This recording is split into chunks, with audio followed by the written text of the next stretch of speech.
between the two of them. The inside of Coates. Parker gets too heavily involved. And that's Whitehead and Coates.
So Tuesday evening again, welcome along everybody to the Virtual Reality Racing Club Geoff Page Engineering Super Classic Formula Ford 1600 pre-99 cars. We're on the Anglesey circuit, and the real good news, I mean the list of co-commentators you've had has been absolutely superb.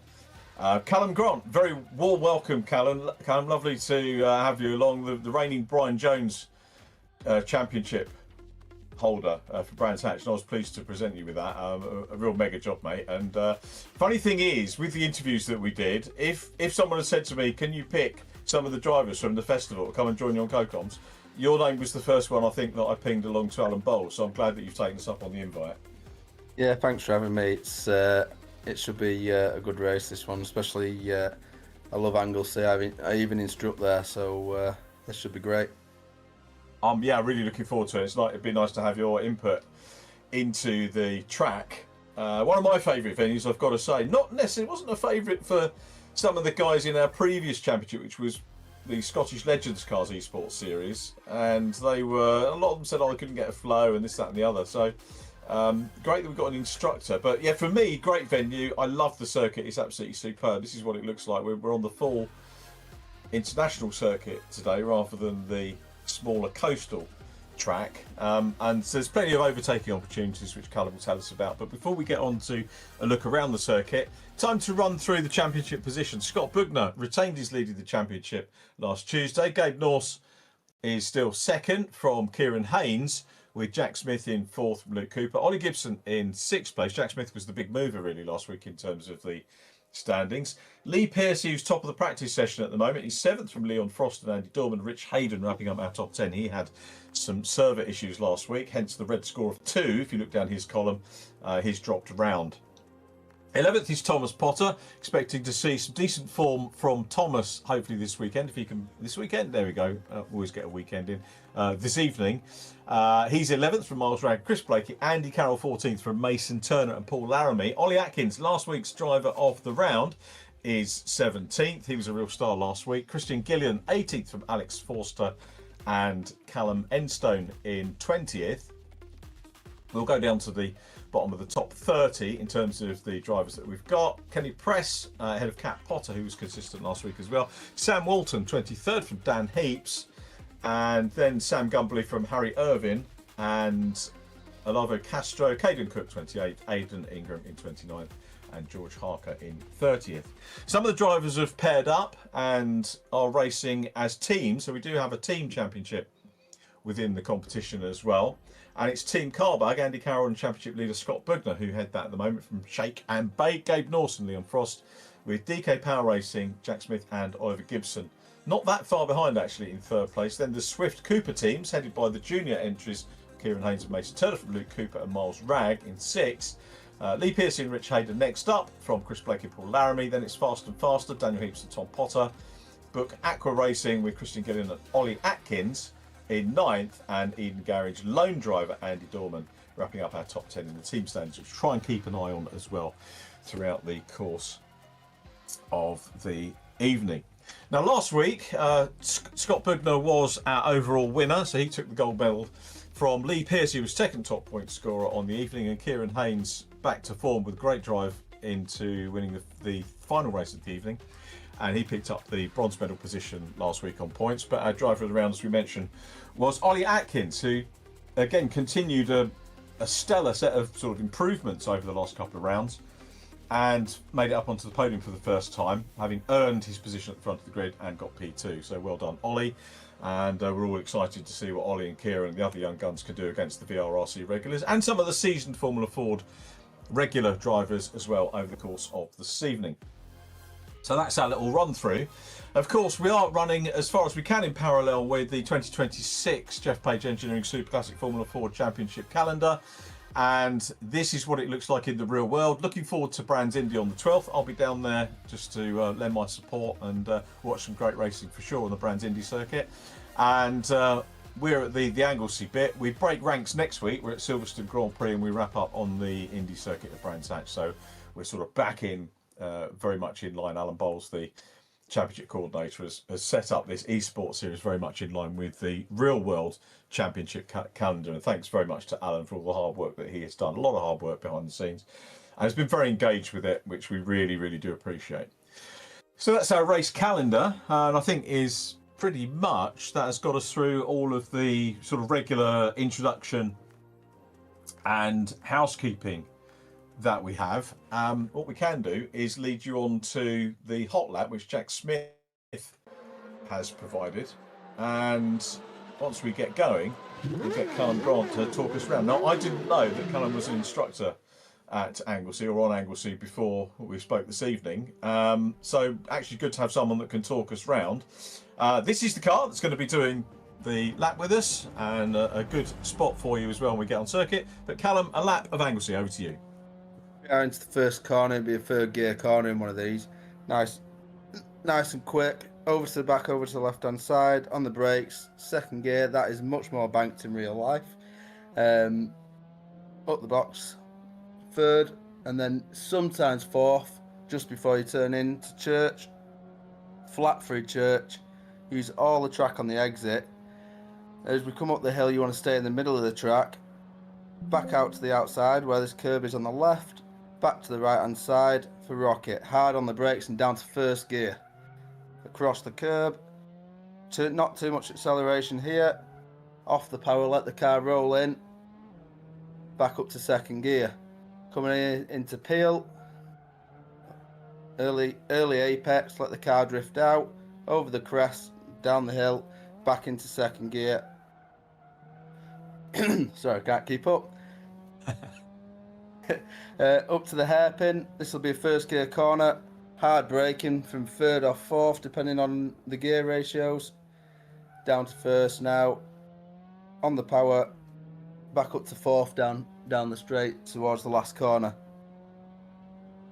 There's a opening on the right hand side where your turning is. Spot on there. Mid apex. Back on the power. Across the line. Struggled to keep up there. Is that fast? You were saying before we came to air, Callum, that the virtual laps are a little bit quicker than the real life laps here. Yeah, so I think the outright lap record is something like a 34.6 in real life, but these are significantly faster. So either these lads are a lot faster than we are, or the computers are a bit quicker. It's probably the latter, I would guess. Any critique on Jack Smith's lap there, as an instructor? What would you say to him? Not much really. I was struggling to keep up with it. Is that fast? But there's a lot that's different towards circuit, like the banking, the second corner. That is really banked in real life, and you use the gradient to help you into the apex and to slow down. But on this, obviously, you couldn't because it looks pretty flat. So there's a lot of different cambers. So I think he did a good job, all in all. He'll be pleased about that to get that from an instructor as well, will Jack. So we'll see what he can do tonight. He was pretty good in the Legends cars around here. This is very much a different kettle of fish. How many days instructing would you get there on a year roughly, or is it once a month? Or personally, it's last year I think I did about 12 days in the year. Wow. That can be anything from track days through to single-seater track days, funnily enough, which we've got one on the 8th 8th of March, where you don't have to have a race license as long as you've got a road license. Yeah. You can come and drive somebody else's Formula Ford if you've got a friend willing to let you have a go, or it can be any other single seater as well. So, which is a great thing that Anglesey do, because there's not many circuits that allow that sort of thing. Oh, that's pretty good. And it's a decent track, isn't it, as well? Oh, it's fantastic. It's like Phillip Island, but in Wales. I'm just getting my head around that. Yeah, I get what you're saying. Yeah, that's pretty good. Absolutely brilliant. Right, okay, cars are on the grid ready for the first race of the day, and pole position is Callum Enstone. He's in the green livery. Alex Forster in red. Alex is a real world racer as well, as is his dad. He's a second generation racer, is Alex. Christian Gillian on the second row with Ollie Atkins. So Ollie climbing up the order in terms of the points after last week, but gets a decent start here in P4. Then it's two VRRC regulars, Paul Laramie and Andy Carroll, ahead of Chris Blakey and Miles Ragg, the Radical and Formula Ford racer. Then it's Thomas Potter, 9th on the grid, with Rich Hayden in 10th. Mr. VRRC himself looking to try and get onto the podium. So it's a 20-minute race, and once the countdown that you can see on the timing tower gets to 20 minutes, we'll be ready to go. And I'm trying to work out who I think is going to win this, and I'm really struggling because on all the reverse grid races and the fastest off the front ones, we get so many good drivers now that they are pretty much impossible to call. Realistically, probably got to say that out of those guys, I would say probably, I don't want to put pressure on Ollie Atkins, but if he's as quick as he was in the third race last week, he could be one to watch. But then you've got Paul Laramie and Andy Carroll and Chris Blakey that could all win as well, plus Miles Ragg and Thomas Potter right behind them.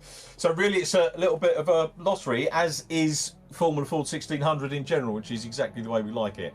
10 seconds to go, and here is our lighting sequence getting ready to get us underway. Alex Forster in red on the outside, that's the left of shot, and the green car of Callum Enstone on his inside as they head down towards turn one for the first time. It's a very crowded field. This is a partial reverse, so we might expect some shenanigans as the lead pairing goes side by side up into the non-banked banking for the first time, and it's Alex Forster who got away well. Callum Enstone going out the inside, Christian Gillian on the inside of Callum Enstone. Callum, that was a reasonably good standard start, and at the moment nobody flying off.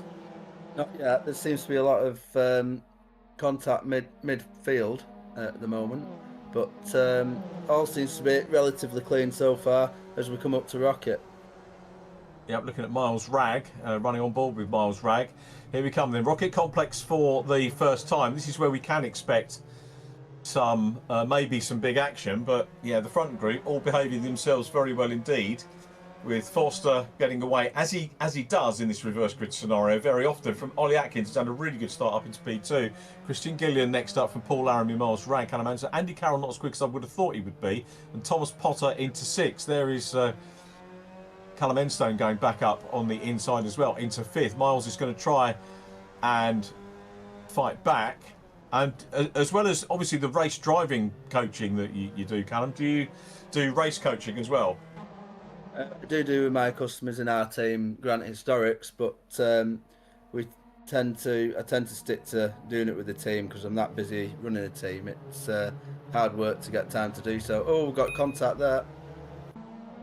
Yeah, that was Leon Frost, wasn't it? I think just got turned around. I think it was one of his teammates. It was another red and white car who got involved there. So it's Forster by a second at the moment from Ollie Atkins, Christian Gillian. And yeah, Alex has got to do the job here of getting his head down, and Ollie Atkins has got to try and fend off Christian Gillian, which he will try to do. As we watch Callum Enstone here, who dropped back a little bit off his start, but has sort of bedded in quite well, to be perfectly honest. We're looking back at Thomas Potter and Andy Carroll having a good battle, and Callum Enstone keeping ahead of these guys at the moment as they come up the hill. Fastest part of the circuit, 125, I think I read out on the digital dash from the man who did the hot lap, Jack Smith, earlier on, as they're going to Peel Corner and then start a little bit more of a climb, and then the descent down into the Seaman corner and then up Seaman's corner and then up into and another tangle. Tangle. Yeah. I think Thomas Potter involved in that one. So Thomas not having the rub of the green in this championship as they go along Tom Price Straight and up into the hairpin once again. Foster, Atkins, Gillian, Paul Laramie we're looking at the moment in 4th place. So Paul will be keen to try and get another podium. He was 2nd in the opening race at Snetterton last week, so he's doing well in the opening race as they come through the bus stop once again. Probably don't want to be in this gaggle, do you? No, not really. It's getting a little bit fraught now. But Ollie Atkins looks like he's going well up in 2nd. Closed the gap a little bit that lap, I think. Yeah, good spot he has, isn't he? So he'll get his head down, will Ollie, to try and improve again. It will be fantastic for Ollie if he can grab a win. I don't want to take anything away from Alex Forster. Alex has won with us in other championships, but as much as anything, it would be lovely to see a battle between the pair of them. And as we say that, our director Steve picks up on it, so it's Forster in red now. What's going to be going through his mind, Callum, as a man under pressure? Well, if it was me, I think I'd sit there he's got a little bit of time from behind. He's 2.5 seconds clear from behind. So I'd just sit there for a lap, work out where he's stronger, which at the moment looks like everywhere, and just make a nice easy pass somewhere. Try nothing stupid. Maybe up into the hairpin now. It could be about the line here. You get a real good feel of the undulations of this track, and he's got the inside run here on Alex Forster as they come into the hairpin. This is part of the original track, and Atkins goes through. Lovely move by Ollie Atkins down the inside. Very well read from Alex Forster as well. I think Alex maybe knew that he perhaps didn't have the pace to live with Ollie, but maybe now he can learn from him and see what he can do in terms of retaliation. But Ollie Atkins, I think, leading one of our races for the first time, and this is from his first round, Callum. He was like 29th, 23rd, 22nd, so he was in the low 20s, and he's just really worked so hard the last few weeks to get onto podium pace. So really good job from him. As we now look at Kieran Haynes getting stuck in with Andy Carroll in the blue and orange, and then down behind them Callum Enstone. Jack Smith's come up into 5th place, so Jack Smith doing well. Out of all of the drivers that are in the sharp end of the championship, Jack Smith is the top of those at the moment. That's the guy we had the hot lap with. And I did say he missed the first round of the championship due to illness, so that's his dropped round, or dropped event. But he's really scoring consistently well now, and he's ahead of Gabriel Norse. Is probably the driver he's going to have to look out for. And Gabriel's back in 9th, so there's 4 places between the pair of them. I'm just trying to work out what that means points-wise. 5th to 9th is 8 points, so not a big dent for Jack Smith, but every point will help him in his championship quest. Thomas Potter in the mix there, a little bit further back. But it's Atkins by a second now from Alex Forster. Leon Frost is back up to 9th after his earlier incident as well, so he's coming on strong now. There he is. Steve's picked up on Leon. Yes, a good recovery, isn't it?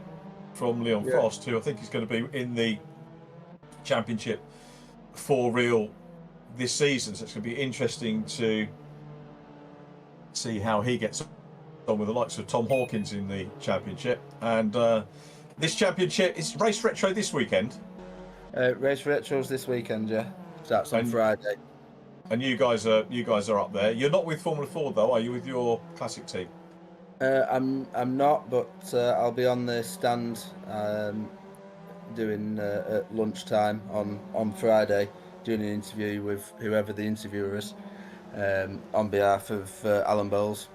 It's Chaz, isn't it? I think doing the stage. Chaz, I'm trying to think of his name. Oh.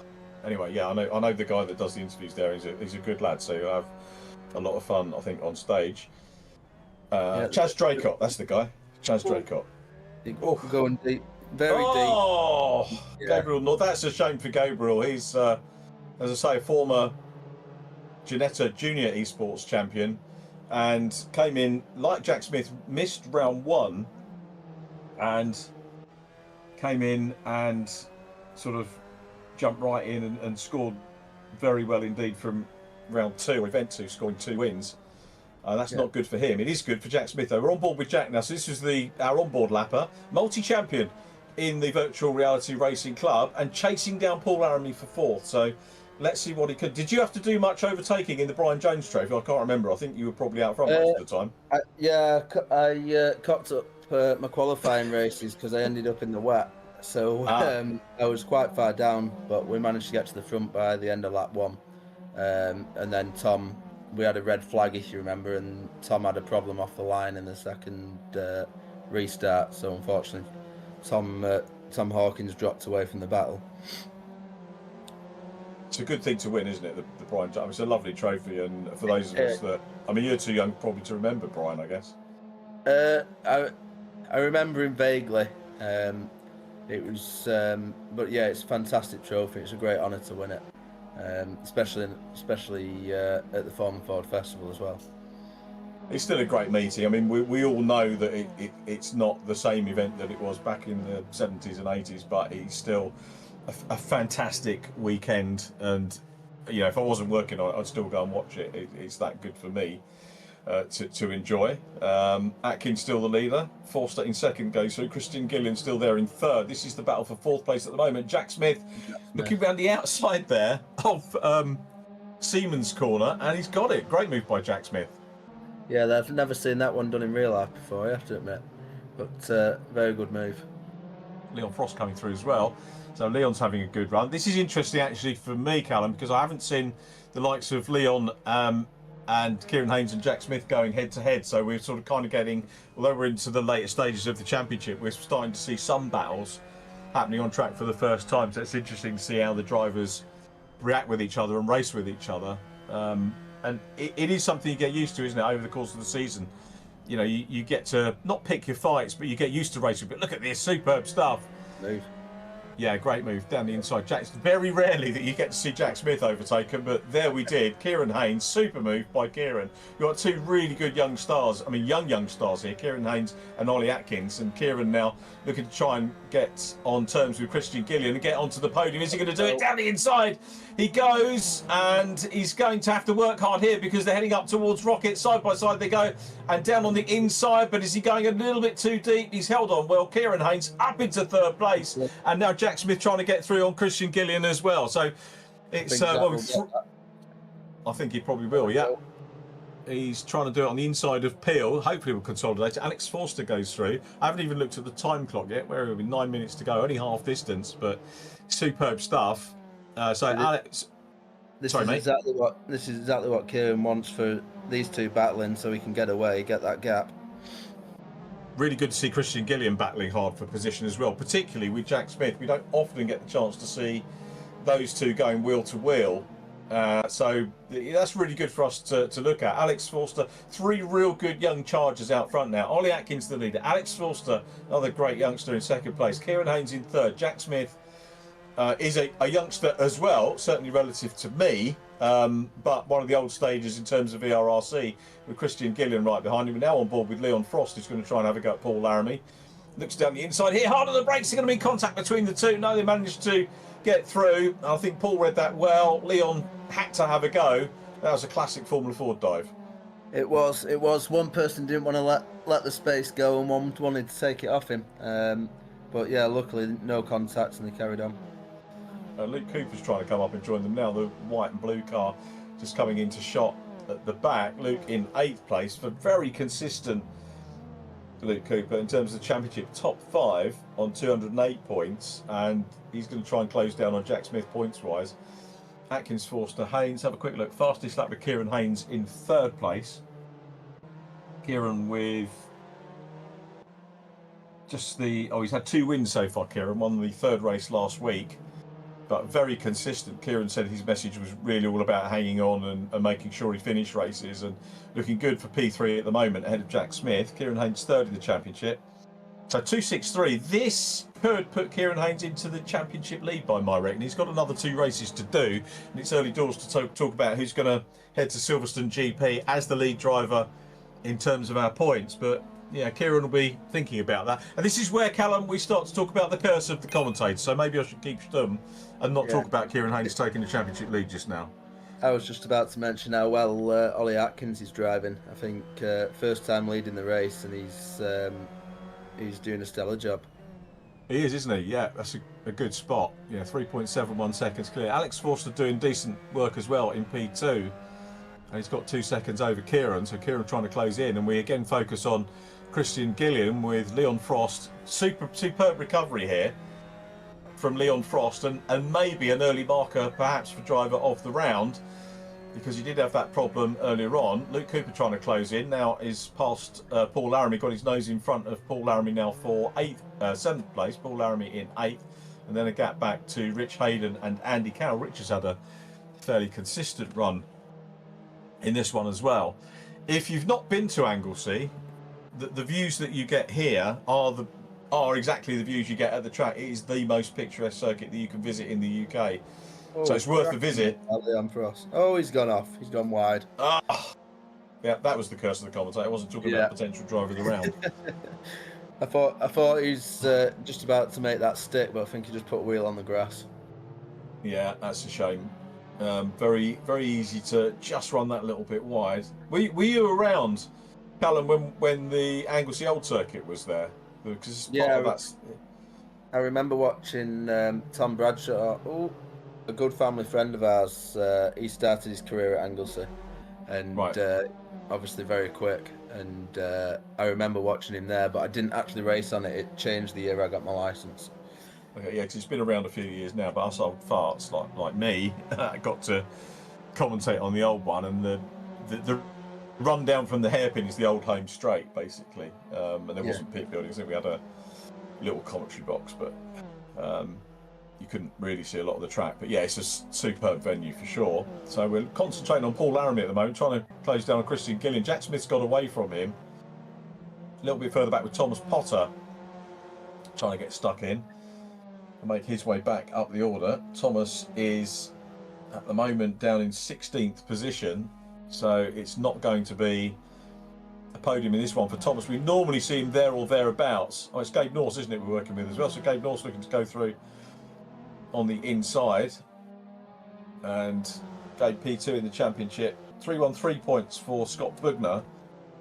38 points clear at the moment of Gabe Norse, with Kieran Haynes on 263.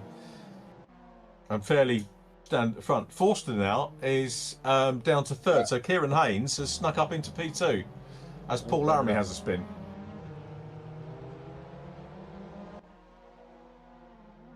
So Forster might lose out to Jack Smith as well. So this is where we are at the moment. Jack Smith closing in, the yellow and blue car closing in. This is the battle for the podium, and Smith sends it down the inside. He's going to have a go, and yep, job done. Absolute class, that. Great move. Yep, Jack Smith up onto the podium. Really good points for Jack in this one. He's kind of started building his momentum championship-wise. As I say, I did say I think by the time we get to the last round at Brands Hatch, he's going to be there or thereabouts and biting away. But having said that, Alex Forster's having a go back. Yeah, he's... if I was him, I'd just take it easy these next few corners, get a run on him up to the hairpin, get the slipstream, and try and move up there. Luke Cooper and Leon Frost with Rich Hayden and Andy Carroll in the mix as well, all getting stuck in the mid to lower parts of the top 10. 3 minutes 45 to go. Need to keep an eye on the time. But Atkins and Haynes 1 and 2. Great to have these youngsters there on the top step of the podium. Ollie Atkins looking for his first win, and Kieran looking for his 3rd win of the campaign, but 4 seconds down. He'll be happy with the P2. Jack Smith in 3rd, Alex Forster, Christian Gillian, Leon Frost. There is Luke Cooper. Again, Luke always seems to be in the top 10. He hasn't finished every race in the top 10, but good solid points over the course of this campaign so far. Which he's always there or thereabouts, isn't he? Yeah, knows what he's doing. Does Luke Cooper. Callum Enstone coming under pressure with Andy Carroll right behind him as well. So Lee Piercy from Leon Frost. Kieran Haynes is narrowing the gap up to Ollie Atkins as well.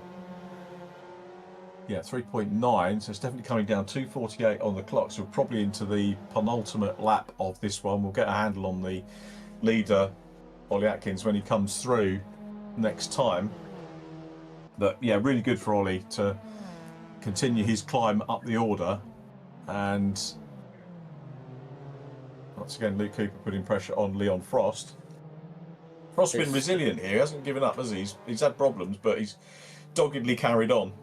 It's interesting to see because both these guys both race Formula Fords and Formula V's in the real life, and it'd be interesting to see how they race each other. Yeah, it should be interesting to see what they can do as they go along the Tom Price straight. Once again, is this going to be the penultimate time? 1 minute 59 on the clock, and we're looking at 1 minute 29 laps. Luke Cooper chasing Leon Frost with Lee Pearcey up in front of them. Kieran Haynes gets another fastest lap, a 1:28.806, 1:43 on the clock. I reckon we might have another 2 laps to go. Here is Kieran in P2. The race leader, Ollie Atkins, away and down the road. Ollie's done what he needed to do here, isn't he?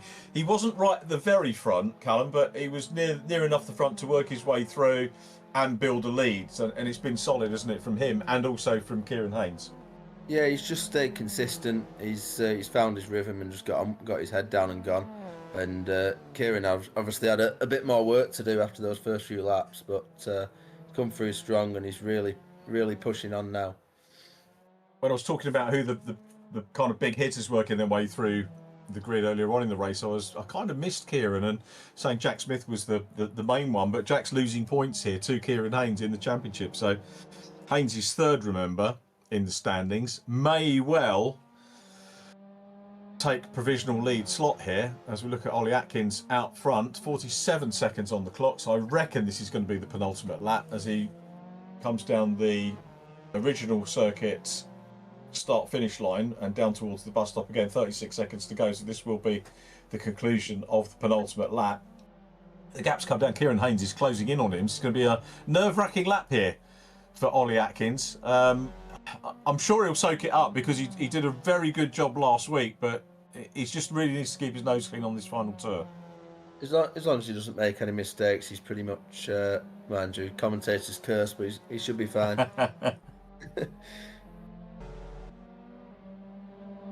So a little bit further back, Christian Gillian now under pressure from Lee Pearcey.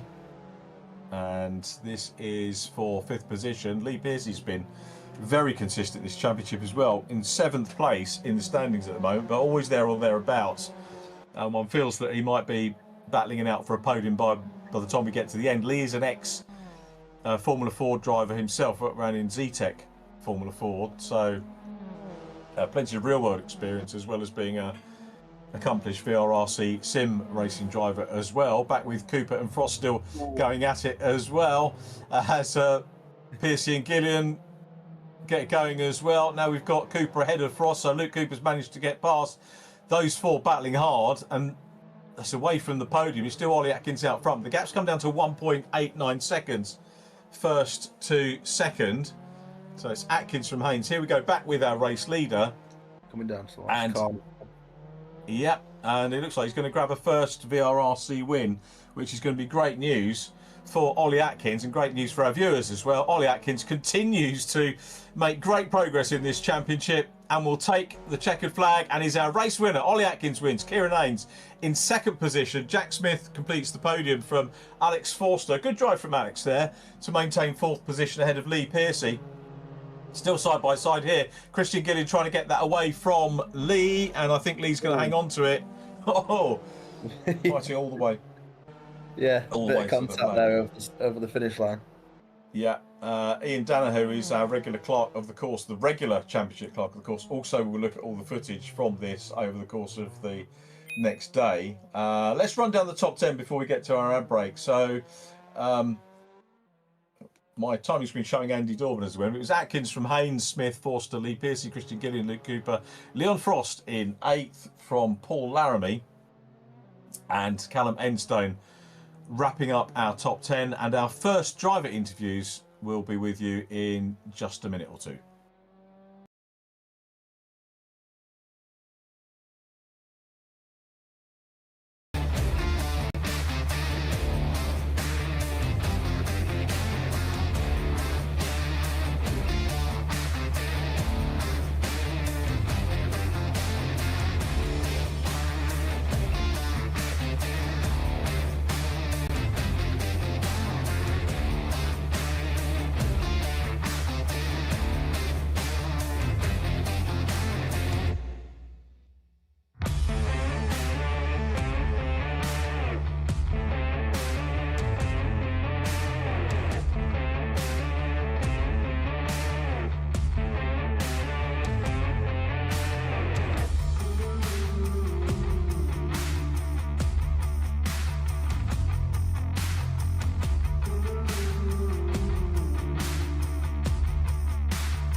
So welcome back. First podium interviews of the evening. Race one always goes quick, and we're going to talk to an old hand from VRRC. That is Jack Smith. Jack, well done on the podium. A very good evening to you, and yeah, congratulations on the podium. How are things? Yeah, thanks, mate. Really good. Yeah, no, just quality race that really, wasn't it? So yeah, quite happy to get away cleanly out of race one. Makes a bit of a change for myself this season. I don't know what's been going on, but we made it through this time, and it was a fairly decent race. I just don't have the pace here. It's one of them tracks for me where it's just never been good. I don't think I ever will be. So yeah, it's one of them. But we're a couple temps off Kieran, so a few things to learn. But I've picked up a few things, so hopefully I can put them into the next two races. That's good. And the good thing as well about race one, although you sort of banked on race two because it puts you back in reverse, but it's points in the bag for maybe a decent position to start race three now, isn't it?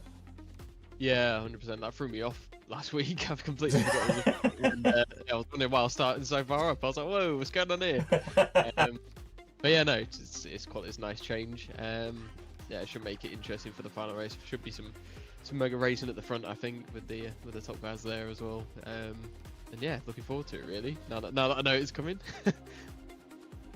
Yeah, Kieran was running well, and it's unusual seeing, you know, and you'll forgive me for if you watch this back, I called you an old stager with VRRC, which you are, but two very young guns up ahead in that one. But yeah, really interesting to see new drivers racing with the old guard in VRRC and putting it all of you putting in good performances.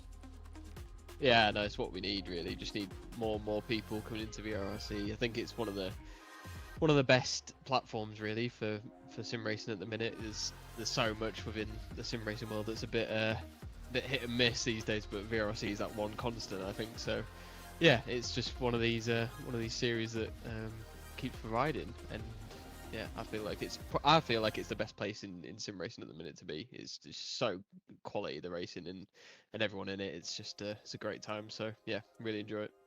We enjoy our Tuesday evenings, and we enjoy watching you guys racing hard.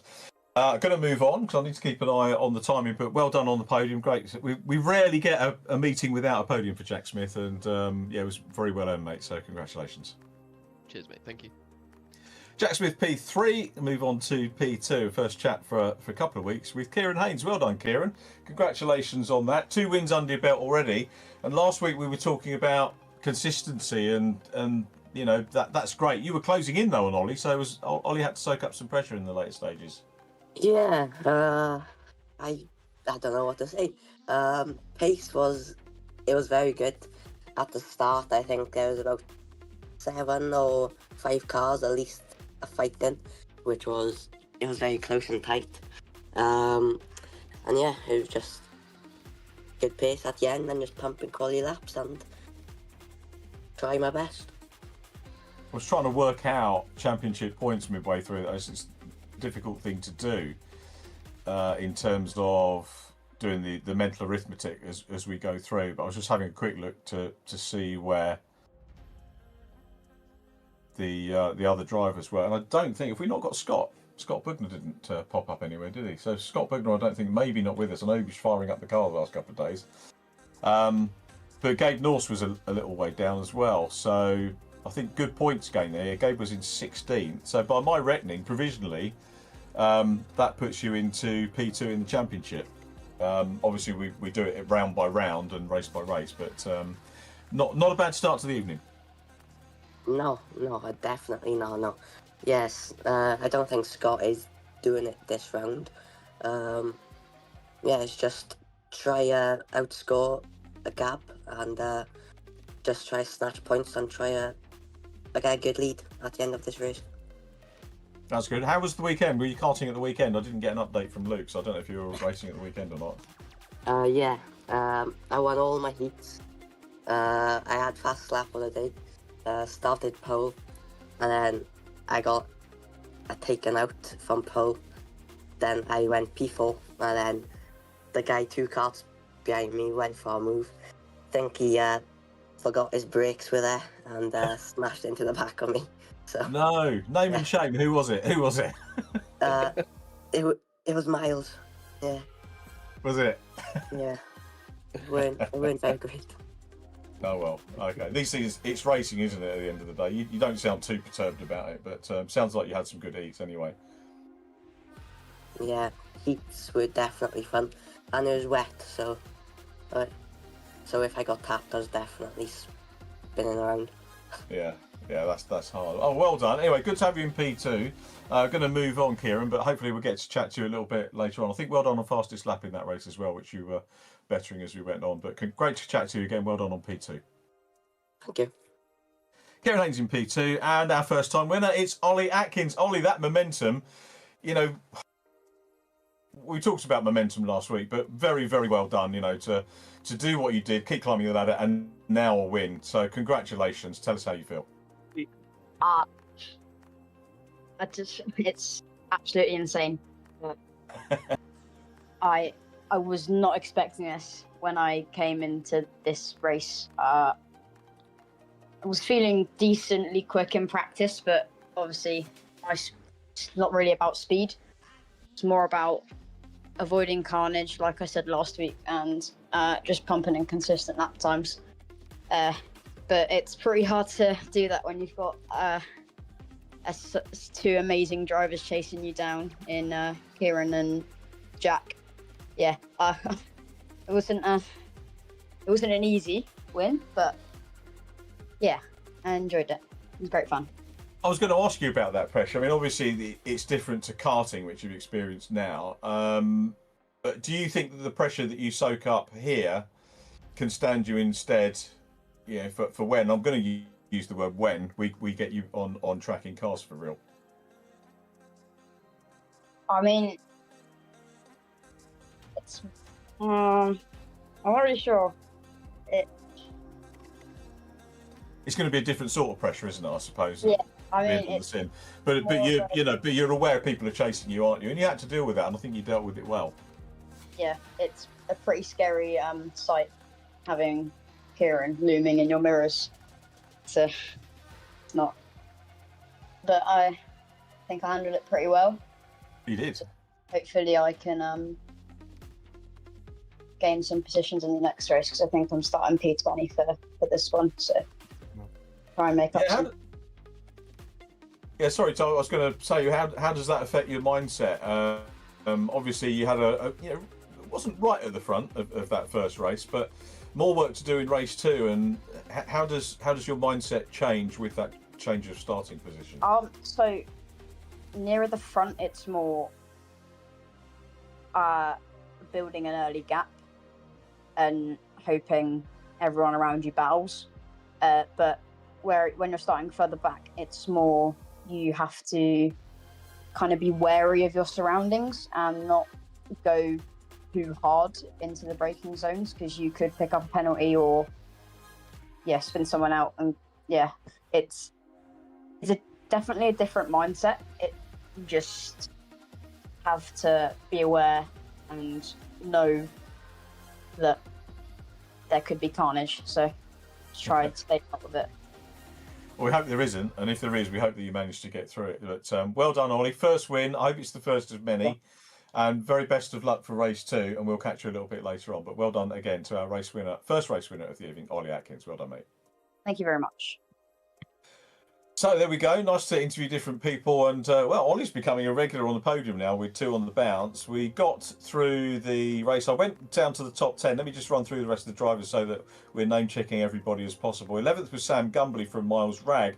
Thomas Potter 13th in the end from Andy Dorban and Chris Blakey. Gabe North 16th from Rich Hayden and Craig Curtis. Caden Cook 19th from Aidan Ingram. Cat Potter 21st from Robert Shepherd. Then it was Andy Carroll 23rd from Olavo Castro, and Harry Irvin in 25th. We wish those drivers that were down that end of things better luck in race 2, top 20 of which will be reversed. So we're excited about race 2 coming up. But Callum Grant, thoughts on race 1? Well, it's my first ever esports race, really, to watch start to end. Sorry, really enjoyed it. Interesting to see how people that race cars in the real world are getting beaten by young kids from karting, which is great to see, to be honest, because it's in the real world it just doesn't happen, does it? So yeah, it's great to see, and it'd be nice to try and get some of these young lads out in former Fords very soon.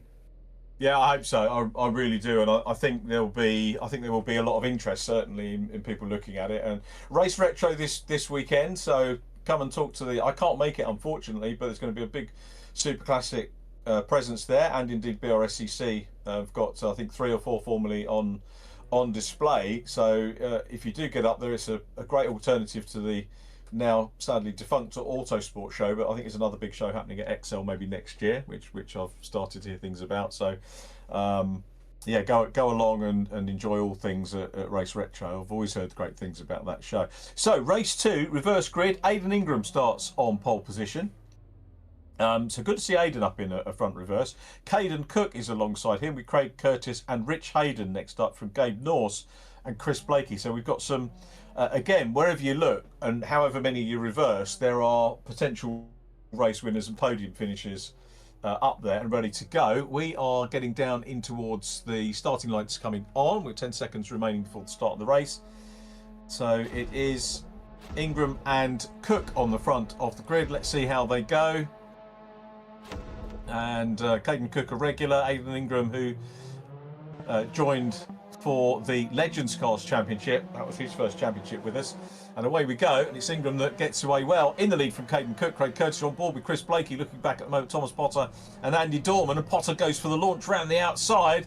And again, with reverse grid racing, we might get things a little bit bunched up and a few problems. Typically, Callum, it's going to happen when we get up into the rocket complex. Yeah, we've got one wide there. Chris Blakey, yeah. Yeah, Rocket's going to get very crowded in a minute. We'll see how they all get through there. Got one very, very far on the left-hand side on the grass. Yeah, Thomas gets crossed up. Yeah, Thomas loses out, and that causes a chain reaction with several of the other drivers. Not Thomas's fault in terms of contact, but yeah, just chain reaction there. Reaction being the key part of the word there, as it's Craig Curtis now that leads. So while all that's been going on, Craig Curtis from Gabe Norse. Aidan Ingram still in 3rd place. Go on, Aidan, let's have a podium out of Aidan Ingram. Miles Ragg 4th from Leon Frost. Then Rich Hayden, Caden Cook in 7th. And I think probably in the midst of all of that sorting out as well. But Craig Curtis is the... Just having a look at Craig, it's only his 2nd event of the championship. So it'd be nice to see Craig up on the podium. Again, a VRRC regular as we pick up on the drivers coming through the bus stop at the end of the opening lap. Craig Curtis, the leader from Gabe Norse. Gabe's going to be handy here. Championship front runner. Actually, the top driver in the championship here this evening. I've not checked my messages to see what's happened to Scott Bugner, having said that we need to keep an eye on Scott. But good points here. Good opportunity for Gabe Norse in P2 to grab a win and get his championship back on track. Yeah, I noticed Leon Frost in 5th again, who's a name from the first race. But very wild first lap. It'll be interesting to see what Ian Danae thinks of that first lap. Yeah, I think we'll be having a close look at that tomorrow morning as Gabe Norse goes for the lead here down the inside. Teed that up well. Craig Curtis hasn't got anything to fight that, and he knows it. As although having said that, he's slightly tighter through Peel as they come down towards Siemens Corner again. But it's Curtis on the outside here. We did see the move pulled off by Jack Smith earlier on, but Gabe Norse, the erstwhile championship leader, led the championship after events 2 and 3, has got the race lead here. Ollie Atkins, our race 1 winner, is up into 8th place. Now, was it Kieran Haynes that had some issues earlier on? Let's just have a quick look down the order. Okay, timing screen, independent one's giving me a little bit of grief. But Gabe Norse here is away. If we're going to put money on it, and again, I don't want to put the curse of the commentator on Gabe, but on what we've seen from him in the earlier rounds of the championship, he's not going to be beaten from there. No, he's looking pretty strong already. But if Craig Curtis can get up behind him and stay on his toe, you don't know what's going to happen.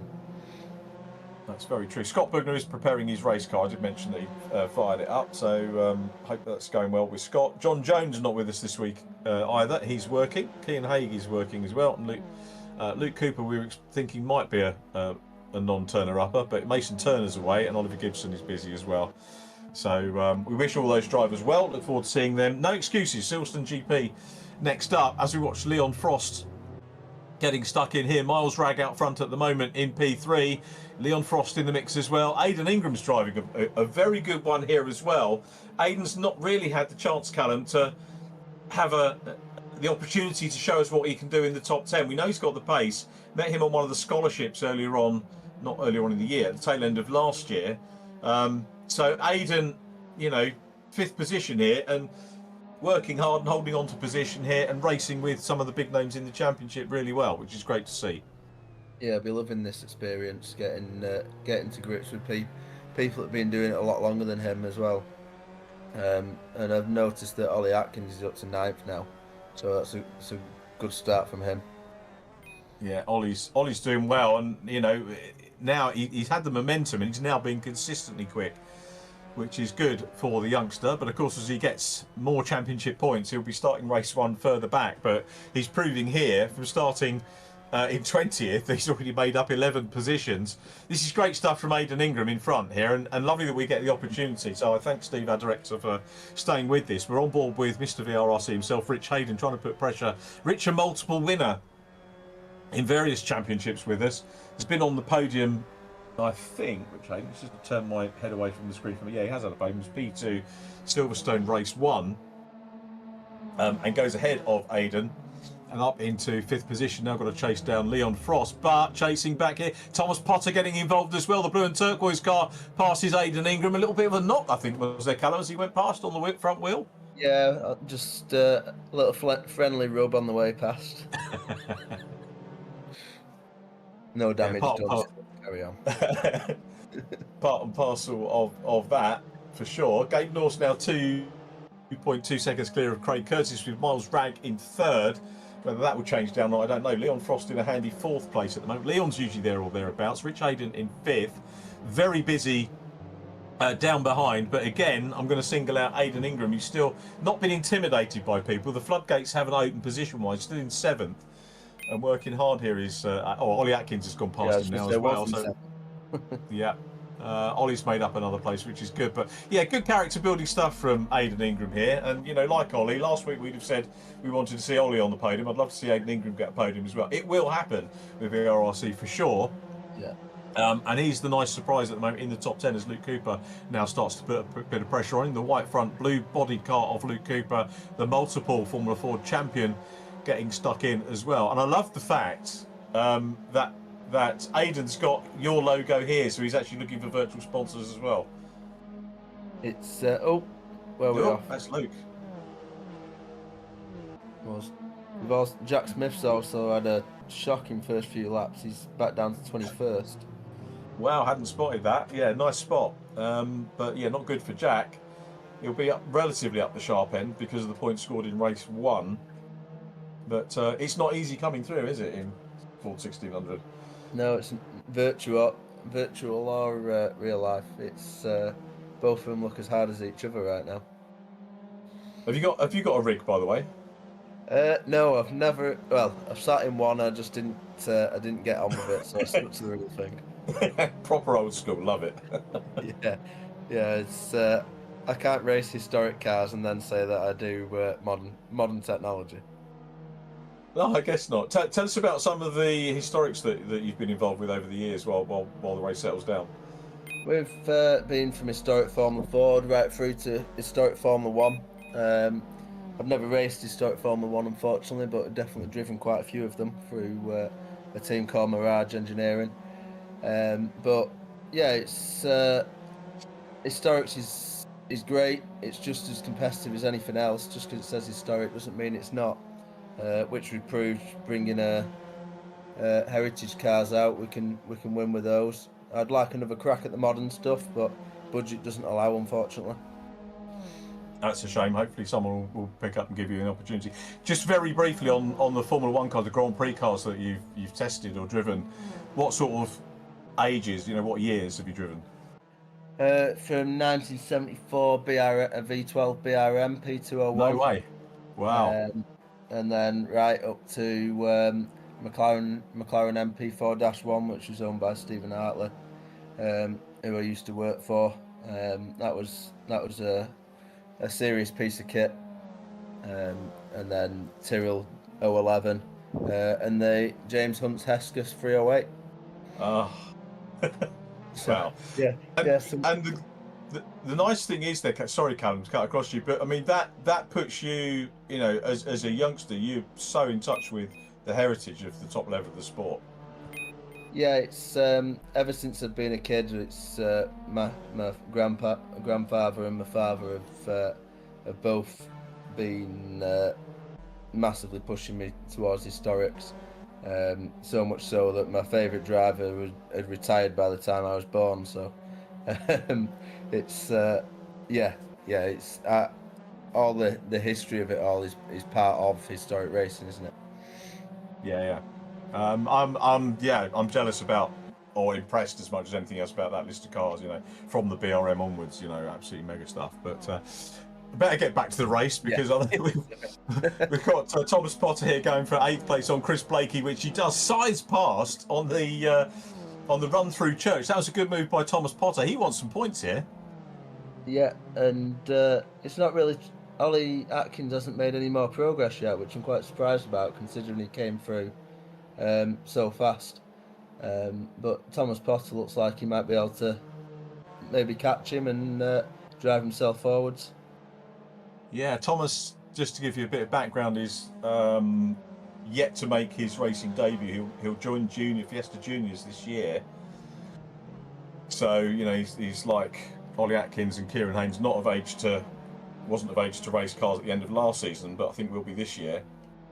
So it's going to be interesting to see what he could do in the real world, and he's done very well in the sim, and he's got a good social media presence as well, has Thomas Potter. So he's P8, having a good run here. I think the other one we're missing is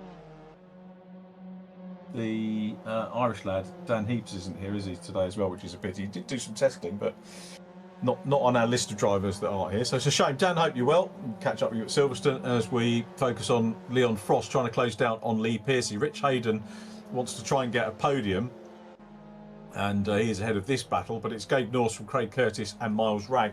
Top three looking fairly comfortable at the moment with 8 minutes to go, and this could be the way the third race goes as well. Once we get the faster guys out the front, they'll either battle and slow each other up and cause mayhem, or it might settle into a little bit of a rhythm. I think we're going to see Ollie Atkins though, or Kieran Haynes is up to 8, so Ollie Atkins 7th, Kieran Haynes 8th. Ollie's going to be top point scorer at the moment, and that's provisional pole for Ollie Atkins from Kieran Haynes. I think they'll be sharing the front row in race 3 just now.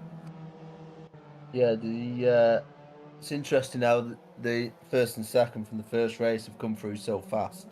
But then they've got up to back of Leon Frost, and it's just sort of stopped. The progress has stopped quite quickly. Yeah, it's kind of, they've sort of topped out on it, haven't they, at the moment? As we watch Sam Gumbley. Nice to see Sam Gumbley in the top 10 for the first time as well. And apologies to Sam if he has been there before. Certainly haven't caught him on camera being in the top 10. So he is running well. So Ollie Atkins having a quick look down. Harry Irvin's come through into, now I don't know whether that's right, on my timing screen Harry Irvin says 13th. That is a pretty impressive drive as well, and we'll see on the timing tower as the drivers outside the top 10 scroll through that on the left hand side of the screen. But Sam Gumbley having a great run.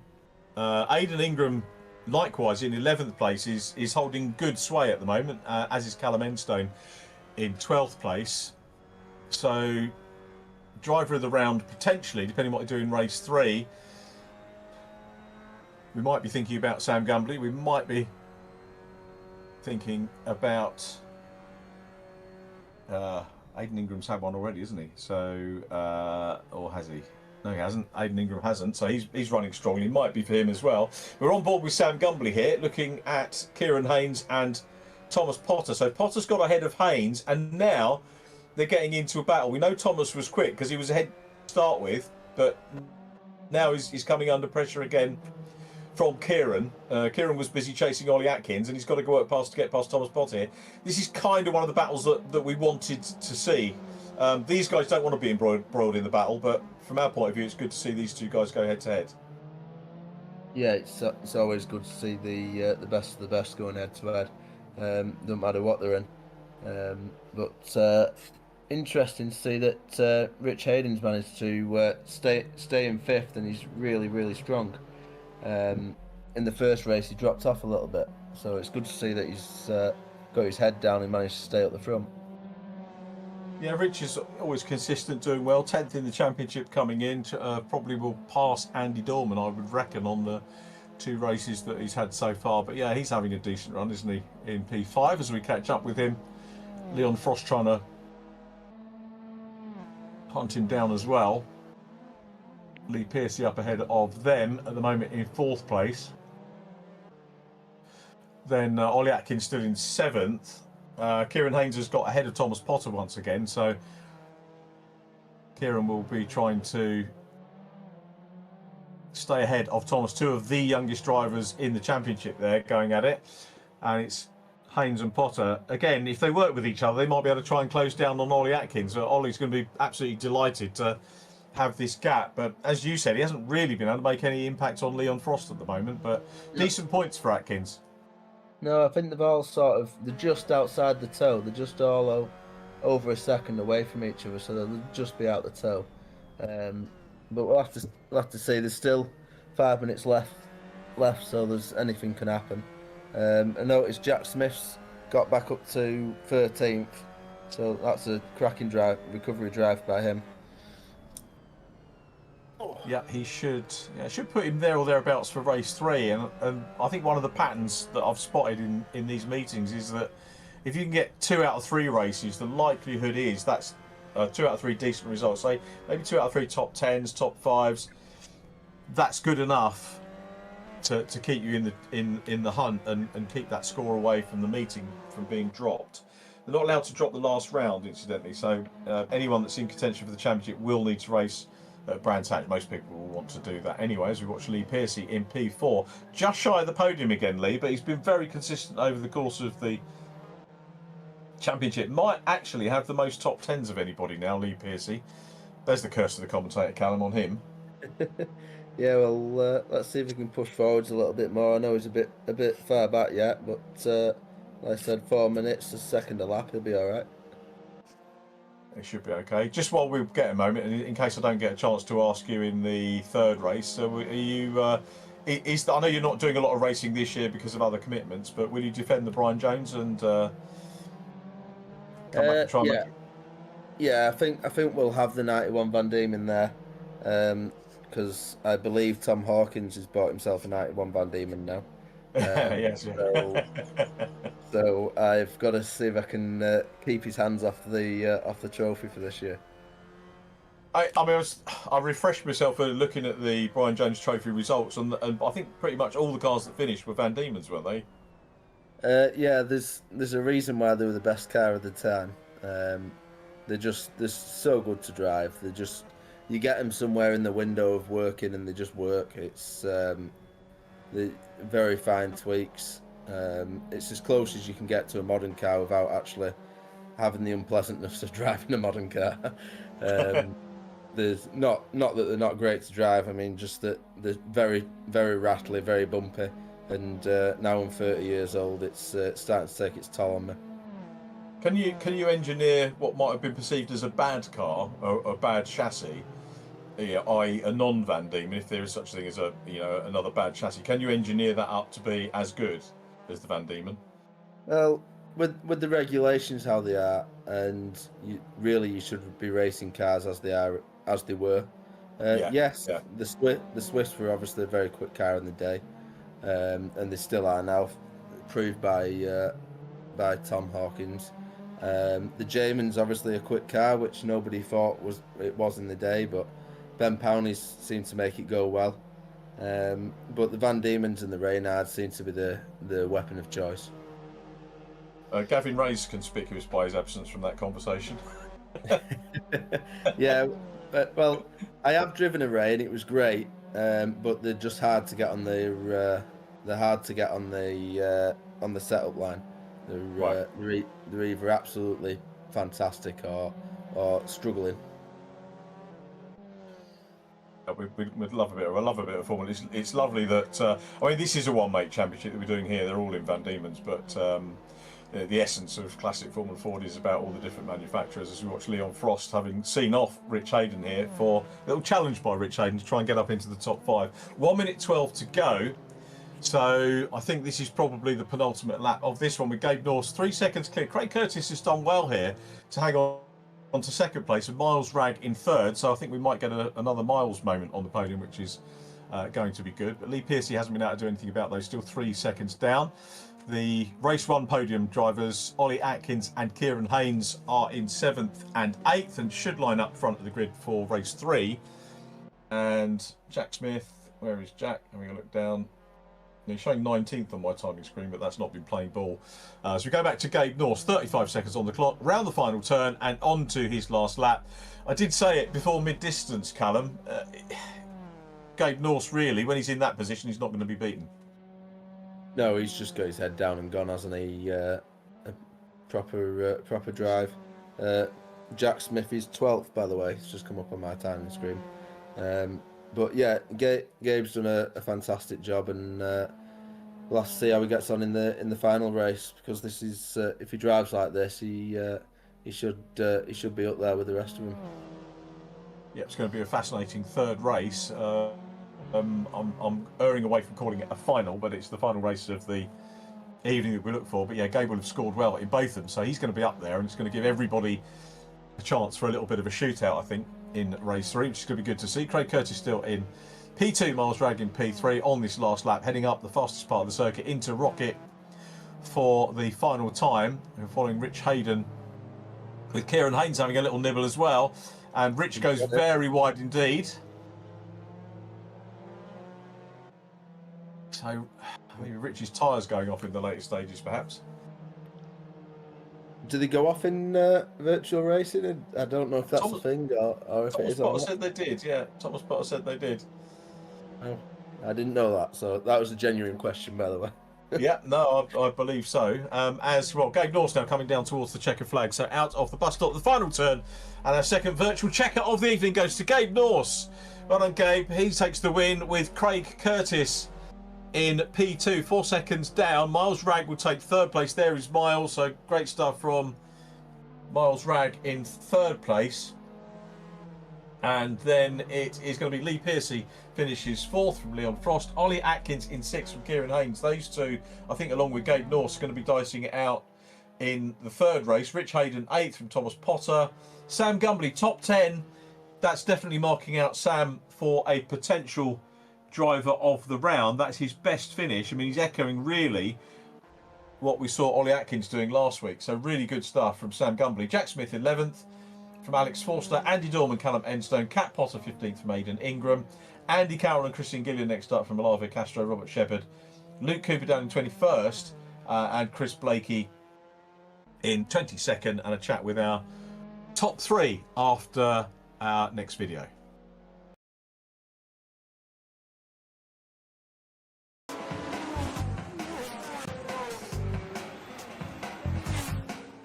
I've had a lot of challenges in my life. We went through some tough times. We lost a lot of friends. And Helen was always there, supporting me through everything. She was razor sharp, brilliant with that stopwatch.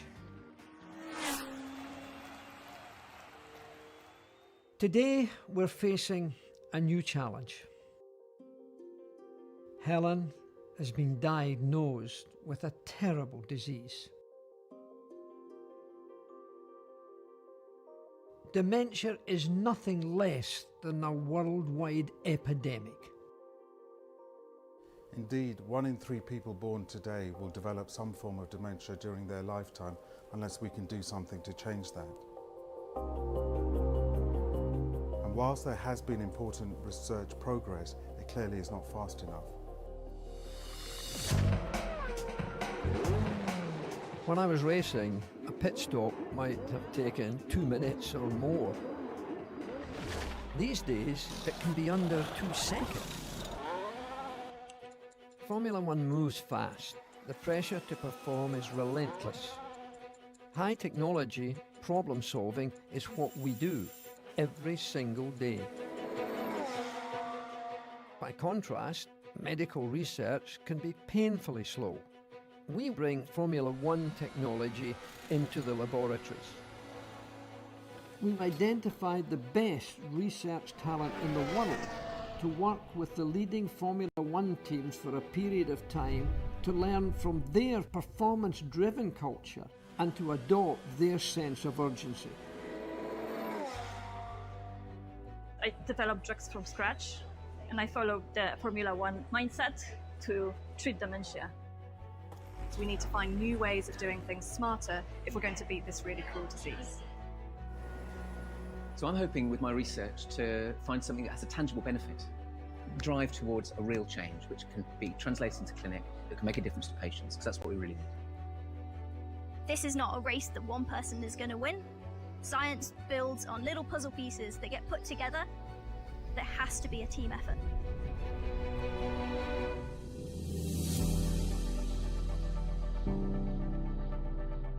I'm working to beat dementia faster. I'm working to beat dementia faster. I'm working to beat dementia faster. Let's beat dementia together.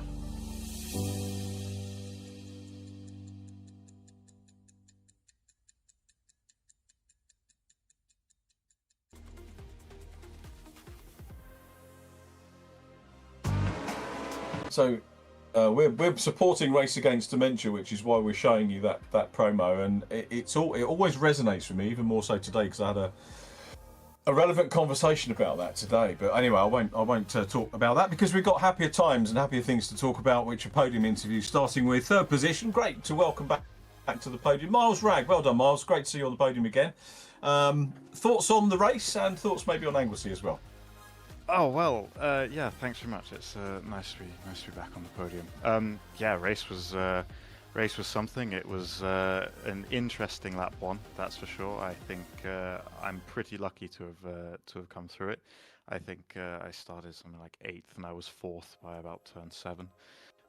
So yeah, it was a fun race. And then once all the chaos was settled down and I'd found a rhythm, which I must admit I struggled to do initially. I was just sort of trying to hot lap to catch up to Craig, who, by the way, did a mega job. I was really pushing, I must say, towards the end of that one, but yeah, made a small mistake, which dropped me back a little bit. But no, it was good. And Anglesey, first time I've driven Anglesey in the virtual or real world, and yeah, it's certainly interesting. It's definitely good fun. I love to drive there in real life. I was going to say, yeah, it's going to sort of pique your interest to go and have a blast around there in something. Yeah, absolutely. I mean, I think, you know, if I could probably choose to have a blast around there or anything, it would probably be a Formula Ford. I don't think many other cars would do it justice. It's a super track. I've loved both incarnations of it, but the current one is absolutely super. Richard Peacock and his team did a really good job putting it together. How's the real world life since we last spoke to you? You sort of, you know, you were talking before about, you know, your plans for the year. Are they all sort of pretty much together now? Any testing or? Yeah. We're in / just started our sort of testing program. So, yeah, I'm going to be doing a thing called the BMW Racing Cup, which is Benelux-based, all BMW M2s. Yeah, no, it's all coming along well. Got everything sorted on the most part for the season, and yeah, we're just testing. I'm doing lots of coaching as well, so keeping myself very busy. Are you coaching anyone in the UK? Anyone we need to keep our eyes open for? Well, I'm coaching a couple of people virtually in the UK. I'm coaching Mason Turner, who's actually also in this championship, but sadly not with us tonight. But no, mainly people over here, and when I can do stuff with the Swift Cooper guys, I do. Nice one, Miles. Congratulations. We've got to get to the other guys, but nice to chat to you on the podium, and good luck for race 3. Thank you so much. Likewise. Thank you, Miles. Craig Curtis, P2. Great to have Craig back on the podium. Well done, Craig. It's been a while, I think, since we've had a natter. What have you been up to? It has been a while, Rich. Yeah, glad to speak to you. Finally, it's been about a year, I think. I think World Touring Cars was the last one. When I was I think I was the halfway champion. I think you declared me back in the day. So. Yeah, I was happy with that. But yeah, it's been a busy time, moving house, new job, and just real life getting in the way of the racing. But glad to be back. I've sort of dabbled in the minis and the legends, and now the Formula Fords, and hoping to make a proper comeback on the touring cars. Oh, that'd be good. Yeah, I think I'm gonna be on a few of the rounds, if not most of them. So yeah, I look forward to seeing you on there. I've made a boo-boo actually because I've misjudged the time, so it's going to be a very short one. But yeah, a good race though for you. Well done on P2. Yeah, good. Obviously, trying to hold off Gabriel. I think lap 1 or 2. I just thought I'm not going to risk losing a podium by battling. So I knew the pace was good. But and then I had Miles on the Delta gaining lap after lap, and I just managed to pump a few good laps in just to keep that gap about 1.5 seconds. And just brought it home then. So, but I would have been happy with P3, but the P2's better. Absolutely right. Well done. Well, good luck for race 3, and hopefully we'll grab another podium. Fingers crossed. Thanks, Rich. Cheers, Craig. Lovely to talk to you again. Sorry it was so short. I waffled on too much at the beginning. But a short chat with Gabe Norse. Well done, Gabe. Great to have you on the top step of the podium again. And it puts the evening back on track for you. Yeah, I mean, race 1 was just an absolute nightmare for me. I spun and then spun again and then spun again. So, yeah. But that race went a lot better. I was able to start at the front and just build a bit of a gap and then stay there, which was a lot better. And decent scores by getting a win means you should be in a relatively good position for race 3. And it's a treat for us because we get to see the likes of yourself, Ollie and Kieran, all racing together. So that's what we want to see. Yeah, it should be a bit of fun to have a race with everyone that's very fast tonight. So yeah, we'll just have to see how it goes. And out of the car, are you busy at the moment? Not really. I did a few karting things on the weekend, but apart from that, not got Did you much win? at the moment. Yeah, I won one of them. Good lad. Yeah. Very much. Very, very good. I suspect we might get to chat to you after race 3, so I'm going to let you go and crack on because the time's kicking down. Unless you want to have any quick thank yous or anything like that, but we'll say well done as ever, Go. Yeah, thank you. Thanks. Very well done, Gabriel Norse. He was championship. He could go back into the championship lead this evening with Scott Bugner not being here. I'm not quite sure how it's going to work out with Scott's drop scores. Need to look at that. Certainly get a handle on them for next week. Our penultimate event on the calendar. But that was your top 3. Gabriel Norse, our race winner. Craig Curtis in second, and Miles Ragg completing our Geoff Page Engineering Super Classic Formula Ford 1600 Esports Championship. Official Esport. I know MSA get the ump if you call anything official, but it is. It's official. It's sanctioned by the team that worked to put this wonderful championship together on track. Actually, I don't think MSA do get the ump. And if you call it a British Championship, they would, but we know our place. And MSA do some good stuff, actually, with official esports as well, which is good. We're now looking forward to race 3. And the grid has the look pretty much what we thought. Look at this. Callum Grant, we've got Ollie Atkins and Kieran Haynes 1 and 2. Lee Pearcey has been very consistent. He lines up 3rd from Gabe Norse, the man we just heard from. Jack Smith and Leon Frost on row 3. Then Miles Ragg and Craig Curtis. Alex Forster and Christian Gillian completed the top 5 rows. Where is Rich Hayden in that? I thought Rich might have been in the top 10 as well.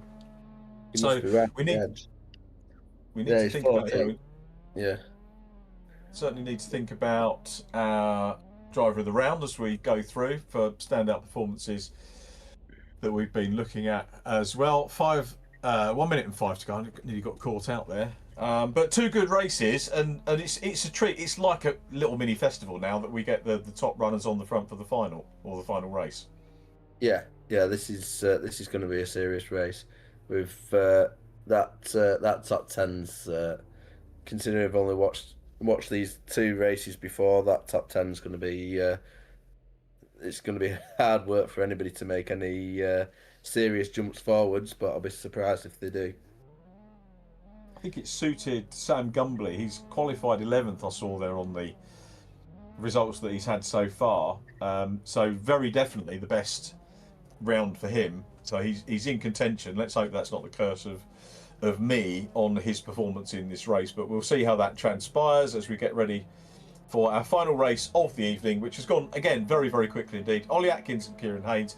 Ollie is in the black car, Kieran Haynes in the Cooper team colours, white front, blue rear of car, and away we go. Looks like a good start from the outside of the front row for Kieran Haynes, who's going to try and sweep round turn 1 and grab the lead, which he does. Ollie Atkins now on the defence in P2. Gabe Norse up into 3rd. And then Lee Pearcey getting little bits of contact being reported on screen. Oh, Christian Gillian is one of those in the mix there. The thing with Formula Ford, when you get a reverse grid race, it's going to happen. But also, when you get all the quick guys at the sharp end, I suppose it's going to be crowded as well. Yeah, Kieran Haynes got to the front, and Ollie Atkins is chasing in 3rd. Gabe's in 2nd. So this is the top 3 that you fought earlier on, I think.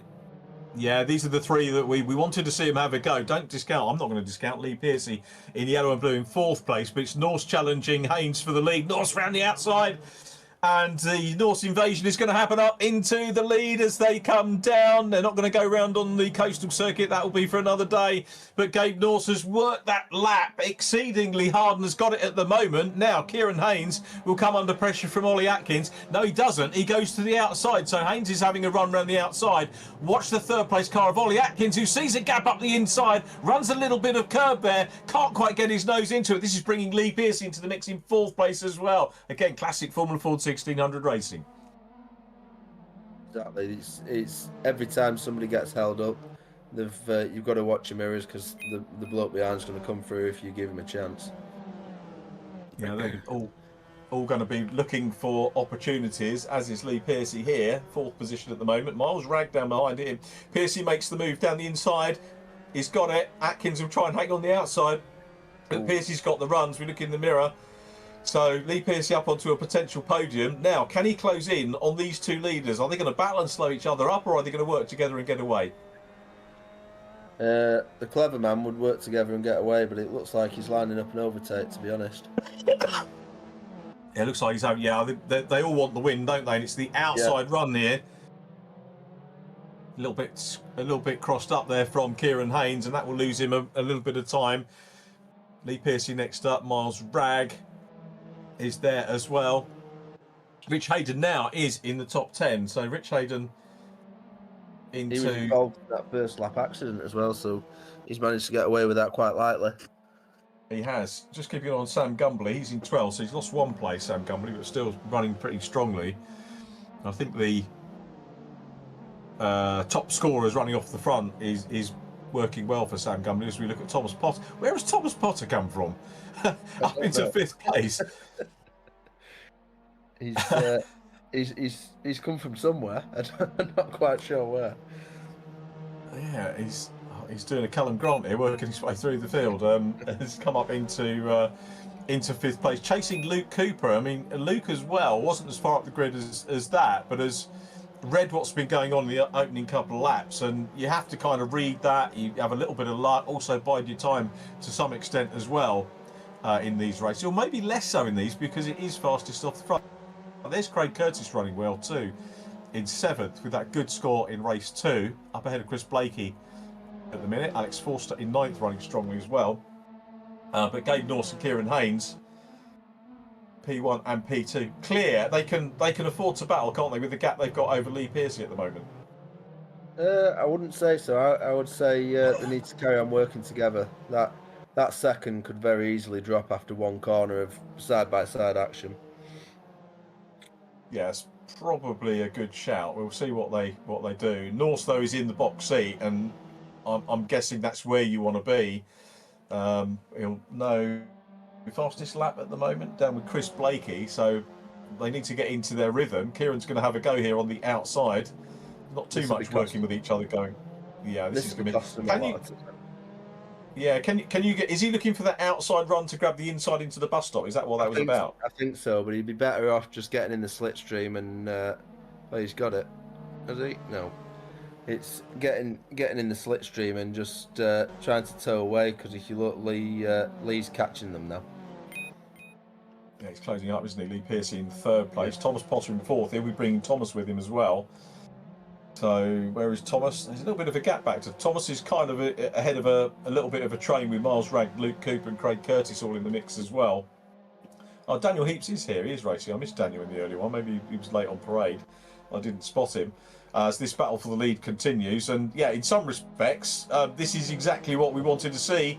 And looking for the inside line as they go up to Rocket now is Kieran Haynes. Is he going to be able to get this? He's certainly got the line this time. They go hard on the brakes, they turn in, they're still side by side, and it was Gabe Norse that hangs on to it. Good stuff from Gabe Norse, but yeah, exactly as you said, Lee Pearcey coming into this now. Yeah, which is great for Lee and it's great for us because we got to see more overtake him, but I think the two front ones should have just got their heads down there and got away from it. I mean, I'm guessing unless it's a teammate, you're not going to have that conversation with anyone, are you, before a race about working together? Yeah, we do. We very all the time, to be honest. Oh, here we go now. It wouldn't surprise me if Lee Pearcey might be in the lead by the end of this lap. Yeah, he's certainly no slouch. He's only got 3 kg, so he's the lighter of 3 cars as well. Looks down the inside of Gabe Norse. Kieran Haynes back into the lead. Thomas Potter trying to close up in 4th place. And this has got the makings of a cracking race 3 here. So Haynes gets back at Norse. Norse is going to have a go again. How defensive is he going to be from Pearcey? I don't think Gabe feels that much pressure from Pearcey at the moment. Lee is the lighter car. He has, as I said, raced Z-Tech Formula 4 back in the day, as well as many other things. So Lee Pearcey knows exactly what he's doing and has been super consistent, as well as being fast in this championship. And I don't think he'll want to sit here with Thomas Potter, Miles Ragg and Luke Cooper. I mean, goodness me, the likes of Luke Cooper from the real world in it as well. Here comes Norse up the inside, having a look here as they go through. Super move by Norse. Very good. Very clean, actually, as well. It's hard to do up at Rocket. Yeah, that's why when you look at things like that, some sim drivers, you know, this guy needs a chance to get in a car for real. I know he's working on that, but yeah, won the Ginetta Junior Esports Championship. I'm guessing against a lot of real-world Ginetta Junior drivers, and we know how much practice and money is thrown at people going into Ginetta, which is, you know, I'm not knocking Ginetta at all because it is, you know, regarded as a European junior car racing championship. So to have won the esports version of that against, as I say, probably a lot of drivers who would have had quite an amount of coaching thrown at them. I'm guessing as we look at Ragg and Cooper. Cooper guys having a good run here, which is really good to see. Also a little bit of team racing here between the pair. Running well. A little dip back down to Alex Forster trying to close in on Rich Hayden, who's got into the top 10. Quick name check or number check. Sam Gambley in 13th at the moment. Ollie Atkins ahead of him in 12th. Can we? Where's Leon Frost gone? Because he was running very well in the first 2 races, but there 15th. He's dropped off in this race.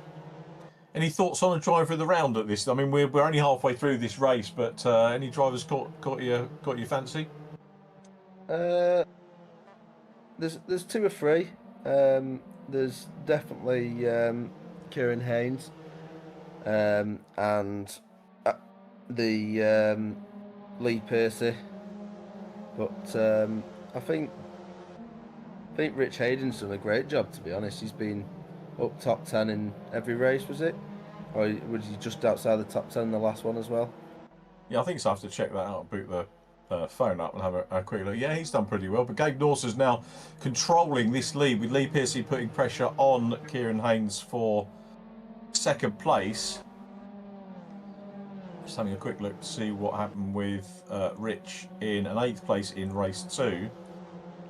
And race 1, Rich Hayden was... okay, a little bit further back, 17th in that one. So, mistake. Yeah, we can't give him drivers around anyway. Yeah, I'm not sure whether this was for me to say, and this is not a controversial thing, but in terms of any drivers that have entered this championship want to come to the Super Classic round at Brands on the 12th of April, any entrants can have a complimentary ticket courtesy of Alan Bowles in the Championship, so thanks to Alan for that. But there aren't complimentaries for this weekend, sadly, but there are for the first round, so which is right and proper because you want to go and watch the racing, really. But come along to the show anyway at the weekend. But if you do get in touch with, do want to come to the first round at Brands Hatch, have a word with Rich Hayden. He will sort that out with Alan Bowles, our Championship coordinator. As we continue to ride with Lee Pearcey. Gabe Norse, though, 4/10 clear at the moment. Just had a Kieran Haynes.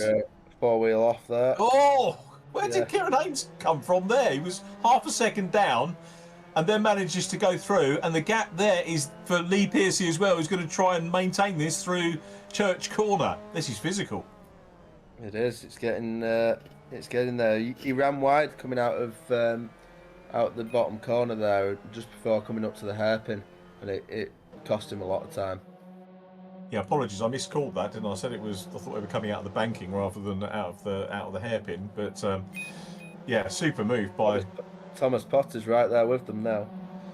Yeah, the flying teapot. So yeah, Thomas again. This is good stuff from Thomas, because in the past we've said, yeah, he's taken wins in the reverse section, but he was further back, so he's had to work hard to join this trio, and he did an absolutely mega job at Croft in the Legends cars, where he was running third in the closing stages, and you know the complex at Croft, he just went through them and outfoxed them all and came through for a win in the final race at Croft in the Legends, and he might do the same here as well, so keep your eyes on the black and turquoise. But it's Haynes at the moment from Pearcey, who's going to get his nose in front. Lee Pearcey leads now. Haynes runs wide, he's forced wide there by Gabe Norse, who goes up into P2, and where is Potter going to come from this? I think he's had a big squirrely moment. Oh! He has. He's tagged Luke Cooper as well. That's a big shame for Cooper and Potter. What a shame, and a potential 4-car dice now. Well, it still is actually, isn't it? Because we've still got Kieran Haynes in third place. So 2 Cooper team cars, Haynes and Rag, with Lee Pearcey and Gabe Norse. Rag might be a contender for driver of the round as well in 4th place. Yeah, it's getting into a 5-car train now, 6-car train, sorry. It is. This is exactly what Alan Bowles, the Championship coordinator, wanted when we moved from the reverse grid race 3 to top point scorer off the front, and it's just added to the action. It's and it's proper. It's traditional fastest off the front. That's what we like to see. I know you keep saying it, but this is almost like a Formula Ford final. And Gabe Norse has gone really wide coming out of Church. Gabe. He's maybe not the happiest around here. He's going to be ringing you up, mate, for some coaching, I think, around here. Yeah, he's made a few mistakes in the last few laps now. It's which is really costing.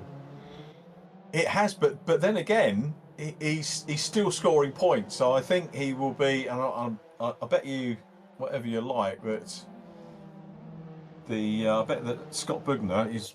I bet he's not preparing the car. I bet he's watching this now and wondering what's happening to his championship lead. Lee Pearcey, though, you were talking about him as a possible driver of the round, and really well placed in those early stages, and took the moment when it was his to go for. Yeah, he's just stayed out of trouble, hasn't he? Just watch what's going on in front of him. But you say you used to do Z-Tech or Duratec before? Yeah. I think actually, it might have been Duratec. It wasn't Kent. Oh, Chris Blakey having a moment. But it just shows he's just waited for the action to happen in front of him and taking every opportunity given to him. He's got a lot of experience. He has. So yeah, Pearcey. Oh, in fact, well, three drivers potentially here that could have driver of the round. And all three in the top three, Pearcey, Haynes, or Rag. Yeah, as you call them. And I'll leave the decision with you. Which is a poison challenge. It's not a poison challenge. It's not like I'll have to tell you the story of when I had to pick one day and pick the wrong one, but that's another. I'll tell you at the festival if I don't see you before. Yeah. But anyway, what I'm saying is you won't get into trouble here, Callum. Just a quick one. The Anglesey do offer it's the only one in the country. They offer a Formula Ford experience package.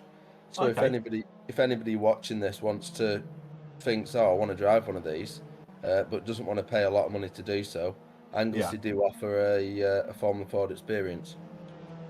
And it's worth the if you're jumping in a car to go anywhere and racing, you might as well go to Anglesey and enjoy the scenery and enjoy the track as well. Exactly. It's a great place, and the island itself, it's just a great atmosphere, really good restaurants and stuff. So it's a good weekend away for the family. Yeah, that's a good plug. And do you train on those as well? Yeah, some days I do. Some days I'll be doing the touring car hot laps, where we take people of most ages out in a Fiesta ST150, which is ex-race car, and put them in with either myself or Thomas MacArthur, who's also a Formula Ford driver. Yeah, wow. So I a lot of fun. hope you get some custom from that as Miles Ragg has a go here at Gabe Norse. He's going to be on the outside as he come up to Rocket, but it is doable. And Gabe will, Gabe Norse giving him room there, wasn't he? He was, yeah. He gave him a lot more room than I would have. Yeah, but that was very clean, very fair. But like you said earlier, Gabe's going for the points, isn't he? He is, yeah. He's got that third place back actually from Miles Ragg. Good clean racing from the pair of them, and Lee Pearcey's still out front. Kieran Haynes in P2. Pearcey's work. This is actually one of the races that I've seen. Lee has a lot of podiums and he takes wins, but this one so far for me has been very well thought out from him. Yeah, he's just he's knocking the same lap times out nearly every lap. Very consistent. Just hope he keeps his head down and don't look in your mirrors. He's got plenty of experience to not do that. Kieran Haynes in PT trying to close down with him, so it's going to be interesting to see whether Kieran can get on course as well. Gabe Norse in third, Miles Ragg in fourth place. Jack Smith still trying to make ground up on Luke Cooper, who's recovered well and got into the top 10, chasing down on Rich Hayden. Chris Blakey ahead of him. Chris Blakey's scoring quite well too. Can't remember where he was in the earlier ones, Chris, but Jack Smith again picking up points with 9th. Ollie Atkins running pretty well too. He's in the top 10, so he's had 3 decent races as well. Ollie last week's driver of the round. So we got 2 minutes 45, so a couple of laps at best left in what has been another very quick evening's racing. It's gone very quickly here. Yeah, as it's the time's just disappeared, hasn't it? But this is an absolute cracking race. It's well worth sitting down to have a watch on a Tuesday night. Are you normally in the workshop or? Yeah, usually I still be working right now, but went in early so I could get back to do this. Excellent. Well, we're glad you did. Thanks ever so much for doing it again as we watch Jack Smith coming under pressure from Luke Cooper. Again, this is a battle that I was really looking forward to seeing when we had the entry list come through. Luke Cooper challenging Jack Smith, 2 absolute top pilots getting stuck in and having a good race there for 8th place. Rich Hayden ahead of them. Kieran Haynes gets the fastest lap. He's in P2 trying to close down. Now that's usurped by Chris Blakey, so Blakey now goes to the top of the fastest lap stack, but it's Lee Pearcey still there at the moment. 1:47 on the clock. Maybe this one and one more lap to go as we look back from Jack Smith. Just trying to work this out. 1:28 a lap time. So yeah, I reckon that this now is the penultimate lap. Yep. And that's gone quick, isn't it, this evening? Have you enjoyed it? Yeah, I really have. It's been something completely new for me, but I'll definitely be tuning in for the next one. Well, you know what's going to happen now when we get to the festival and races you're not in, then I think Andy McEwen's going to be dragging you up to the commentary box. Well, he'd have to drag me away from work, unfortunately, because we run customers at the race meetings as well as racing myself. Oh, getting a bit feisty there. There's Chris Blakey, Craig Curtis and Miles Ragg, isn't it? Immediately in front of us on board with Chris Blakey. So yeah, it wasn't they all getting stuck in for that third place battle going on here. So very, very close indeed. And Miles Ragg still there at the moment. Chris Blakey to the outside, Craig Curtis in the mix as well. It's kind of a repeat, isn't it, really? For Ragg wasn't battling with Curtis, but he was trying to close in on him in race 2. And having a good old sort out, but it's Ragg was there. It's Craig Curtis now back up into third. Craig Curtis is going to get a double podium here. Very possibly. Cars are on the last lap now. Lee Pearcey gets the fastest lap, making the most of that idea of being out front. So doing what he needs to do here, Callum. Yeah, he's just responded to Kieran Haynes.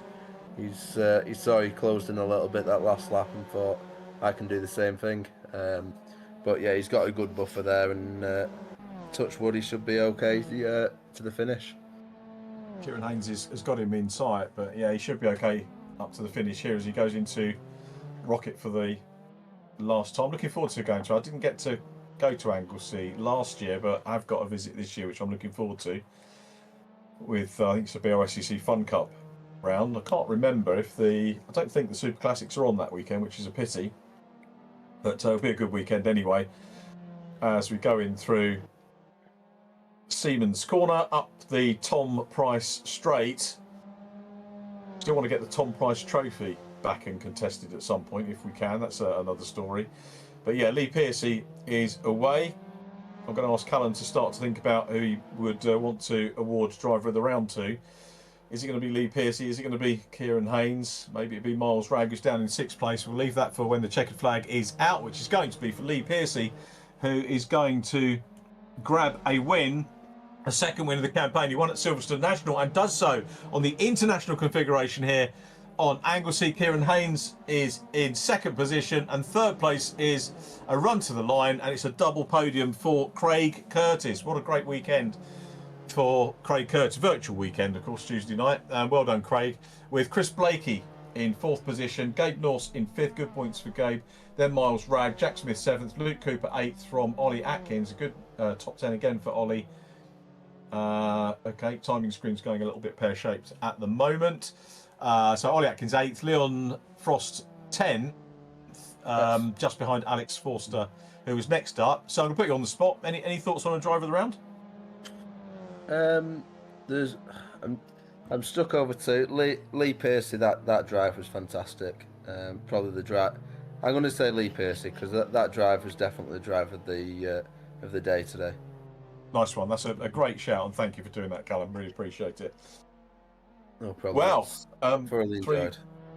Excellent. We've enjoyed it as well, mate. Just having a quick look down. Leon Frost 10th, Rich Hayden, Sam Gumberley, Dan Heaps next up. Nice to see Dan getting up towards the sharp end again. Andy Dorman 14th, and Christian Gillian. Thomas Potter dropped back. Callum Enstone, Olavo Castro, Cat Potter 19th, Aidan Ingram 20th from Andy Carroll and Robert Shepherd. All the results scores provisional until Ian Dan has looked at it with Rich Hayden, and probably tomorrow afternoon, tomorrow evening, everything will be live in terms of those results. But we've got some more interviews to catch up with, and our end of day or end of evening interviews coming up in just a moment.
So we look ahead now to our final podium interviews of the evening. These evenings do go so quickly. It's such a shame. We've only got 2 more to go on this championship, which has been terrific fun. Really has. Really enjoyed our Tuesday evening. We're going to start with 3rd place, a double podium this evening for Craig Curtis, P3. So get a little bit longer to talk now, Craig. So apologies for cutting you short earlier on. That was really fraught, wasn't it, for 3rd place? It was squeaky bum. You know, a double podium. Who would have thought? It's like a bus. You know, literally, I haven't spoken to him for over a year, and then twice in one evening. But yeah, that was a cracking race. I mean, I was down in P5, I think, and I had Mr. Blakey behind me as well, and obviously the top guys were pulling away. And I thought, if me and Chris can try and rein them in, I knew that you know, they were battling up ahead, so they were losing time. And the odd lap I'd close up, and then I'd make a slight mistake that, you know, the next lap. And so it was very nip and tuck all the way. In all fairness, I think the top 5 or 6 were just, you know, really close. And yeah, so that last but one lap, I think it was, I managed to get by a couple of guys up into P3, and then I had Chris on the last lap. It was the most fun last lap I've had, I think. So yeah, really chuffed with that. And Miles was trying to close you down in race 2, but you know, you obviously still managed to stay ahead of him, and yeah, terrific race with him. So it's nice having new people to race with, I guess. It is, yeah. I mean, when I joined back up end of last year, I think we did the minis or the legends, and so many new names. And I thought, right, let's see how much speed I've lost and how quick these guys are. So yeah, it's been a while to get used to it. I've got some new equipment as well, so it's been a while getting used to that. I know Rich will say it's racing drivers' excuses, but hopefully before the touring cars, I'll have to get a bit more practice in and see where we are. But as far as these Formula 4s, I mean, the racing in race 3 especially was really good. And so it is nice to see these new guys, you know, battling up the front, and you know, with us, with us old folk as well. So yeah, it's really good to see. It's great to have you on the podium. I missed having a chat with you. So, are you back next week, by the way, or are you back next week? Or? Yeah, and the last round as well. Now, I think every championship I miss about 2 or 3 rounds. So obviously, I'm not going to be able to battle for the championship. But if I can make a mark on the races that I am in, then all the better for it. Very good. Well, Craig, lovely to have you back on the podium, and I'm glad we've managed to get a proper interview done. And have a good week. We'll catch up with you same time next week. Look forward to it. Thanks again, Rich. Cheers, Craig. All the very best, and all the very best to Kieran Haynes, who is in P2, another podium. Well done, Kieran. So double podium and great points. And I know last week you said that was the aim. I don't know if you've done the championships. Have you looked at the championship table yet, Kieran? Yeah, currently looking at it now, and I'm 1 point in Scott. Good lad, good lad. Do you know what? You know, over the years as a commentator and an interviewer, you talk to drivers, and I'll ask drivers about, you know, how does that impact on the championship? A lot of them go, oh no, I haven't had a look, but I'm glad you have. Well done, top marks. Yeah, a point down on Scott Pugner. He's going to be looking over his shoulder next week, isn't he? I hope so. Of course, it's the Silverstone GP layout, so hopefully survive turn 1 because there's a lot more room, and just try to outscore Scott. And yeah, just try my best. It's going to be a good one. And talking about a good one, I mean, the start of that race was exactly what we were hoping as viewers to watch. Yourself and Gabe had a real cracking race, you know, at the start of it, with Ollie involved in the early stages as well. But those opening laps, it was really about yourself and Gabe. Talk us through those opening few tours.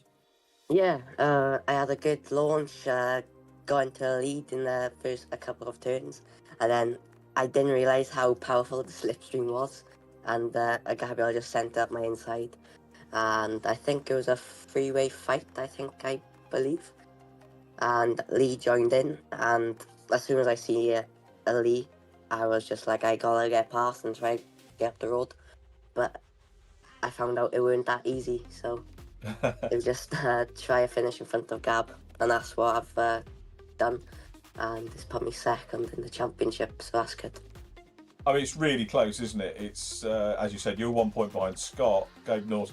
And this is all provisional subject, so I don't think any of you guys are going to get penalties. I haven't seen anything, certainly, that would deserve it.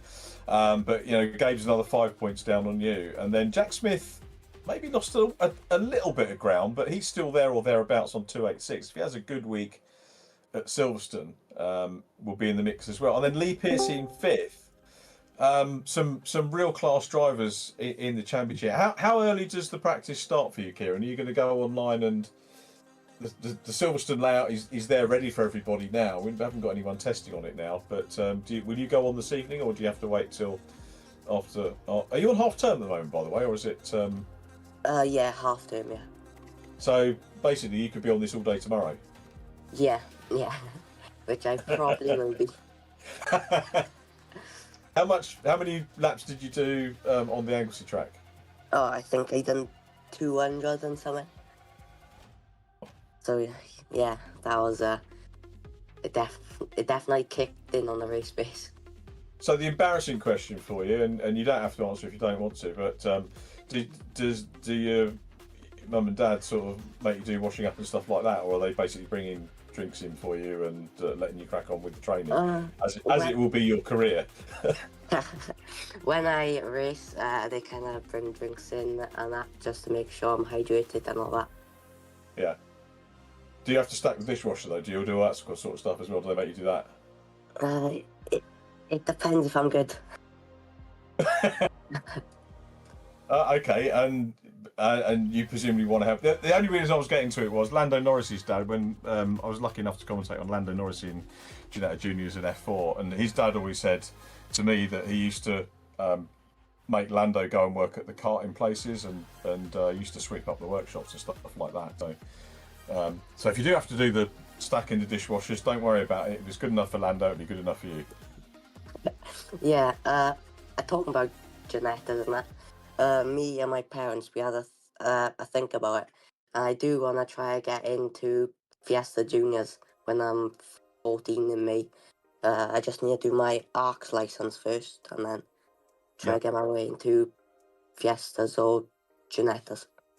Well, you'd be very welcome. I know I do the media judging at some of the scholarships. I can't do the Ginetta one this year because it's the same weekend as the touring car finals, but I will be at the Fiesta one. So when we announce the date for it, it'd be lovely to see you there. And it's a really good couple of days. You know, not just for you drivers, but for parents as well, to meet other parents and meet people from VRRC, and make sure you come along to some race. I don't know what will be nearest to you because you're sort of based Castle Coombe way, aren't you? So I'm trying to think what will be the nearest round. Probably aren't any rounds, but if you can get to a Fiesta Junior event over the course of the season, that would be great.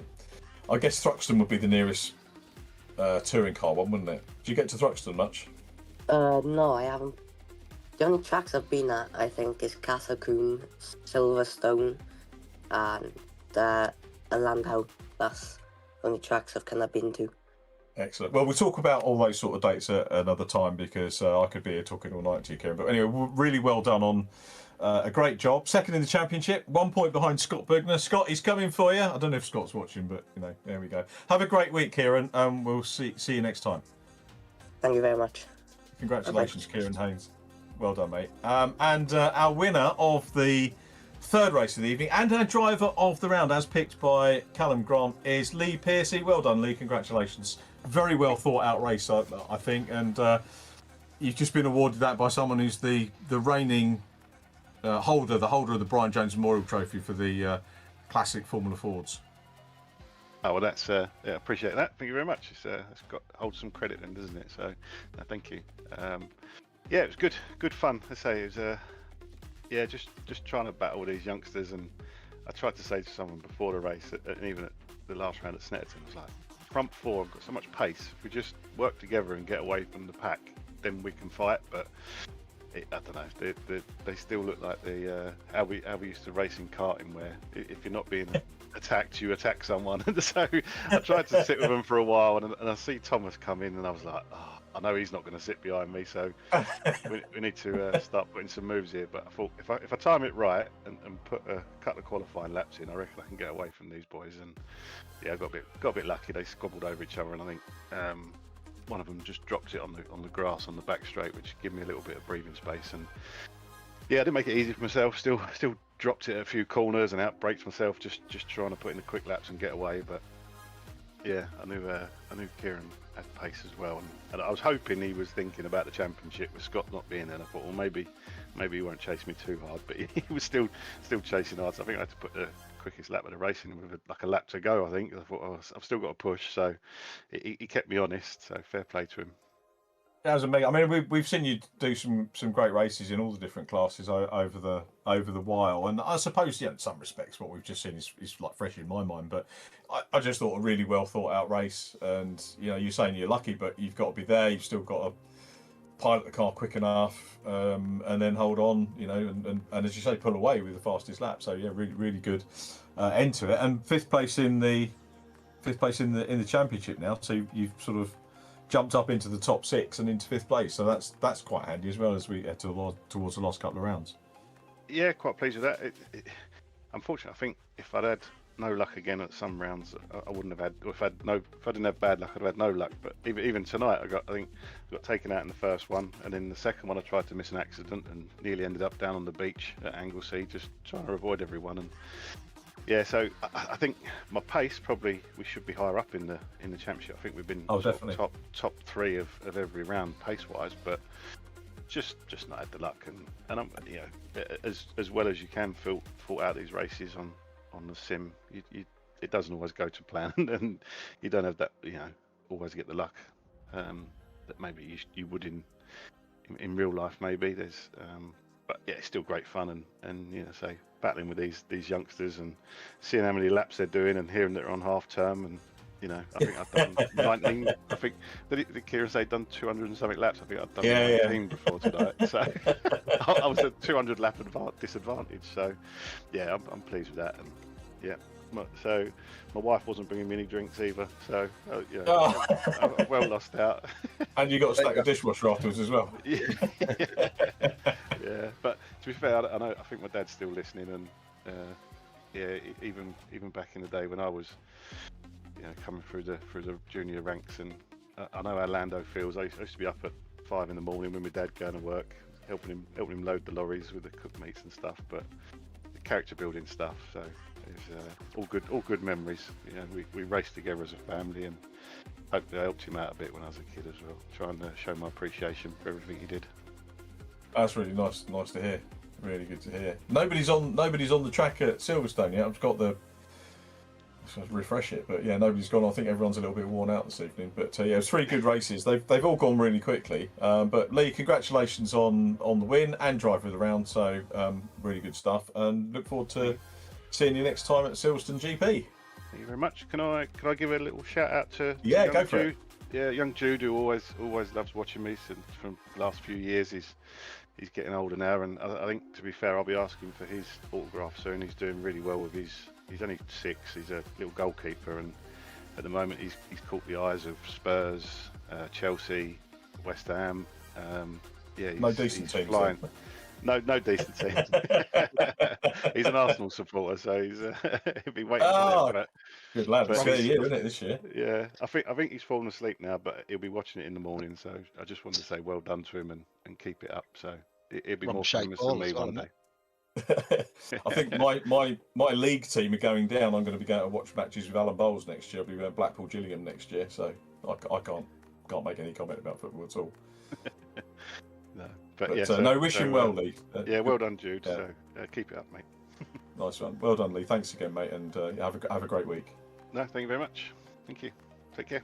There we go, and thanks to Callum Grant. Callum, first time co-commentating, and hopefully not the last. We'll definitely have you back. Thanks ever so much, mate, for coming and doing this. Alan Bowles has done a super job getting everyone to come and do it, and you've raised the bar again for everybody for next week. So I think Tom Nipper's next week. So have you got any dirt on Tom?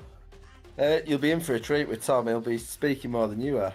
But I'll have a week off. Yeah, Tom's a top lad, and we'll be in for some laughs as well as some antics, I would have thought. Excellent. Absolutely lovely, mate. Thanks so much. I look forward to seeing you at the track. Good luck with the work and everything. And talking some more. We'll have to have a natter in the bar after one of the meetings. I think be good to go. But thanks again, Callum Grant. Absolute pleasure to have you along tonight. So thanks to Ian Danaher for all his work that he's got to do tomorrow, and to Steve Allen for a great job on the broadcast as ever. Alan Bowles, the championship coordinator, and Rich Hayden for also being the glue that keeps everything together. From me, Richard John Neal, thanks ever so much for watching. Be nice to each other, and we'll see you same time on Tuesday next week.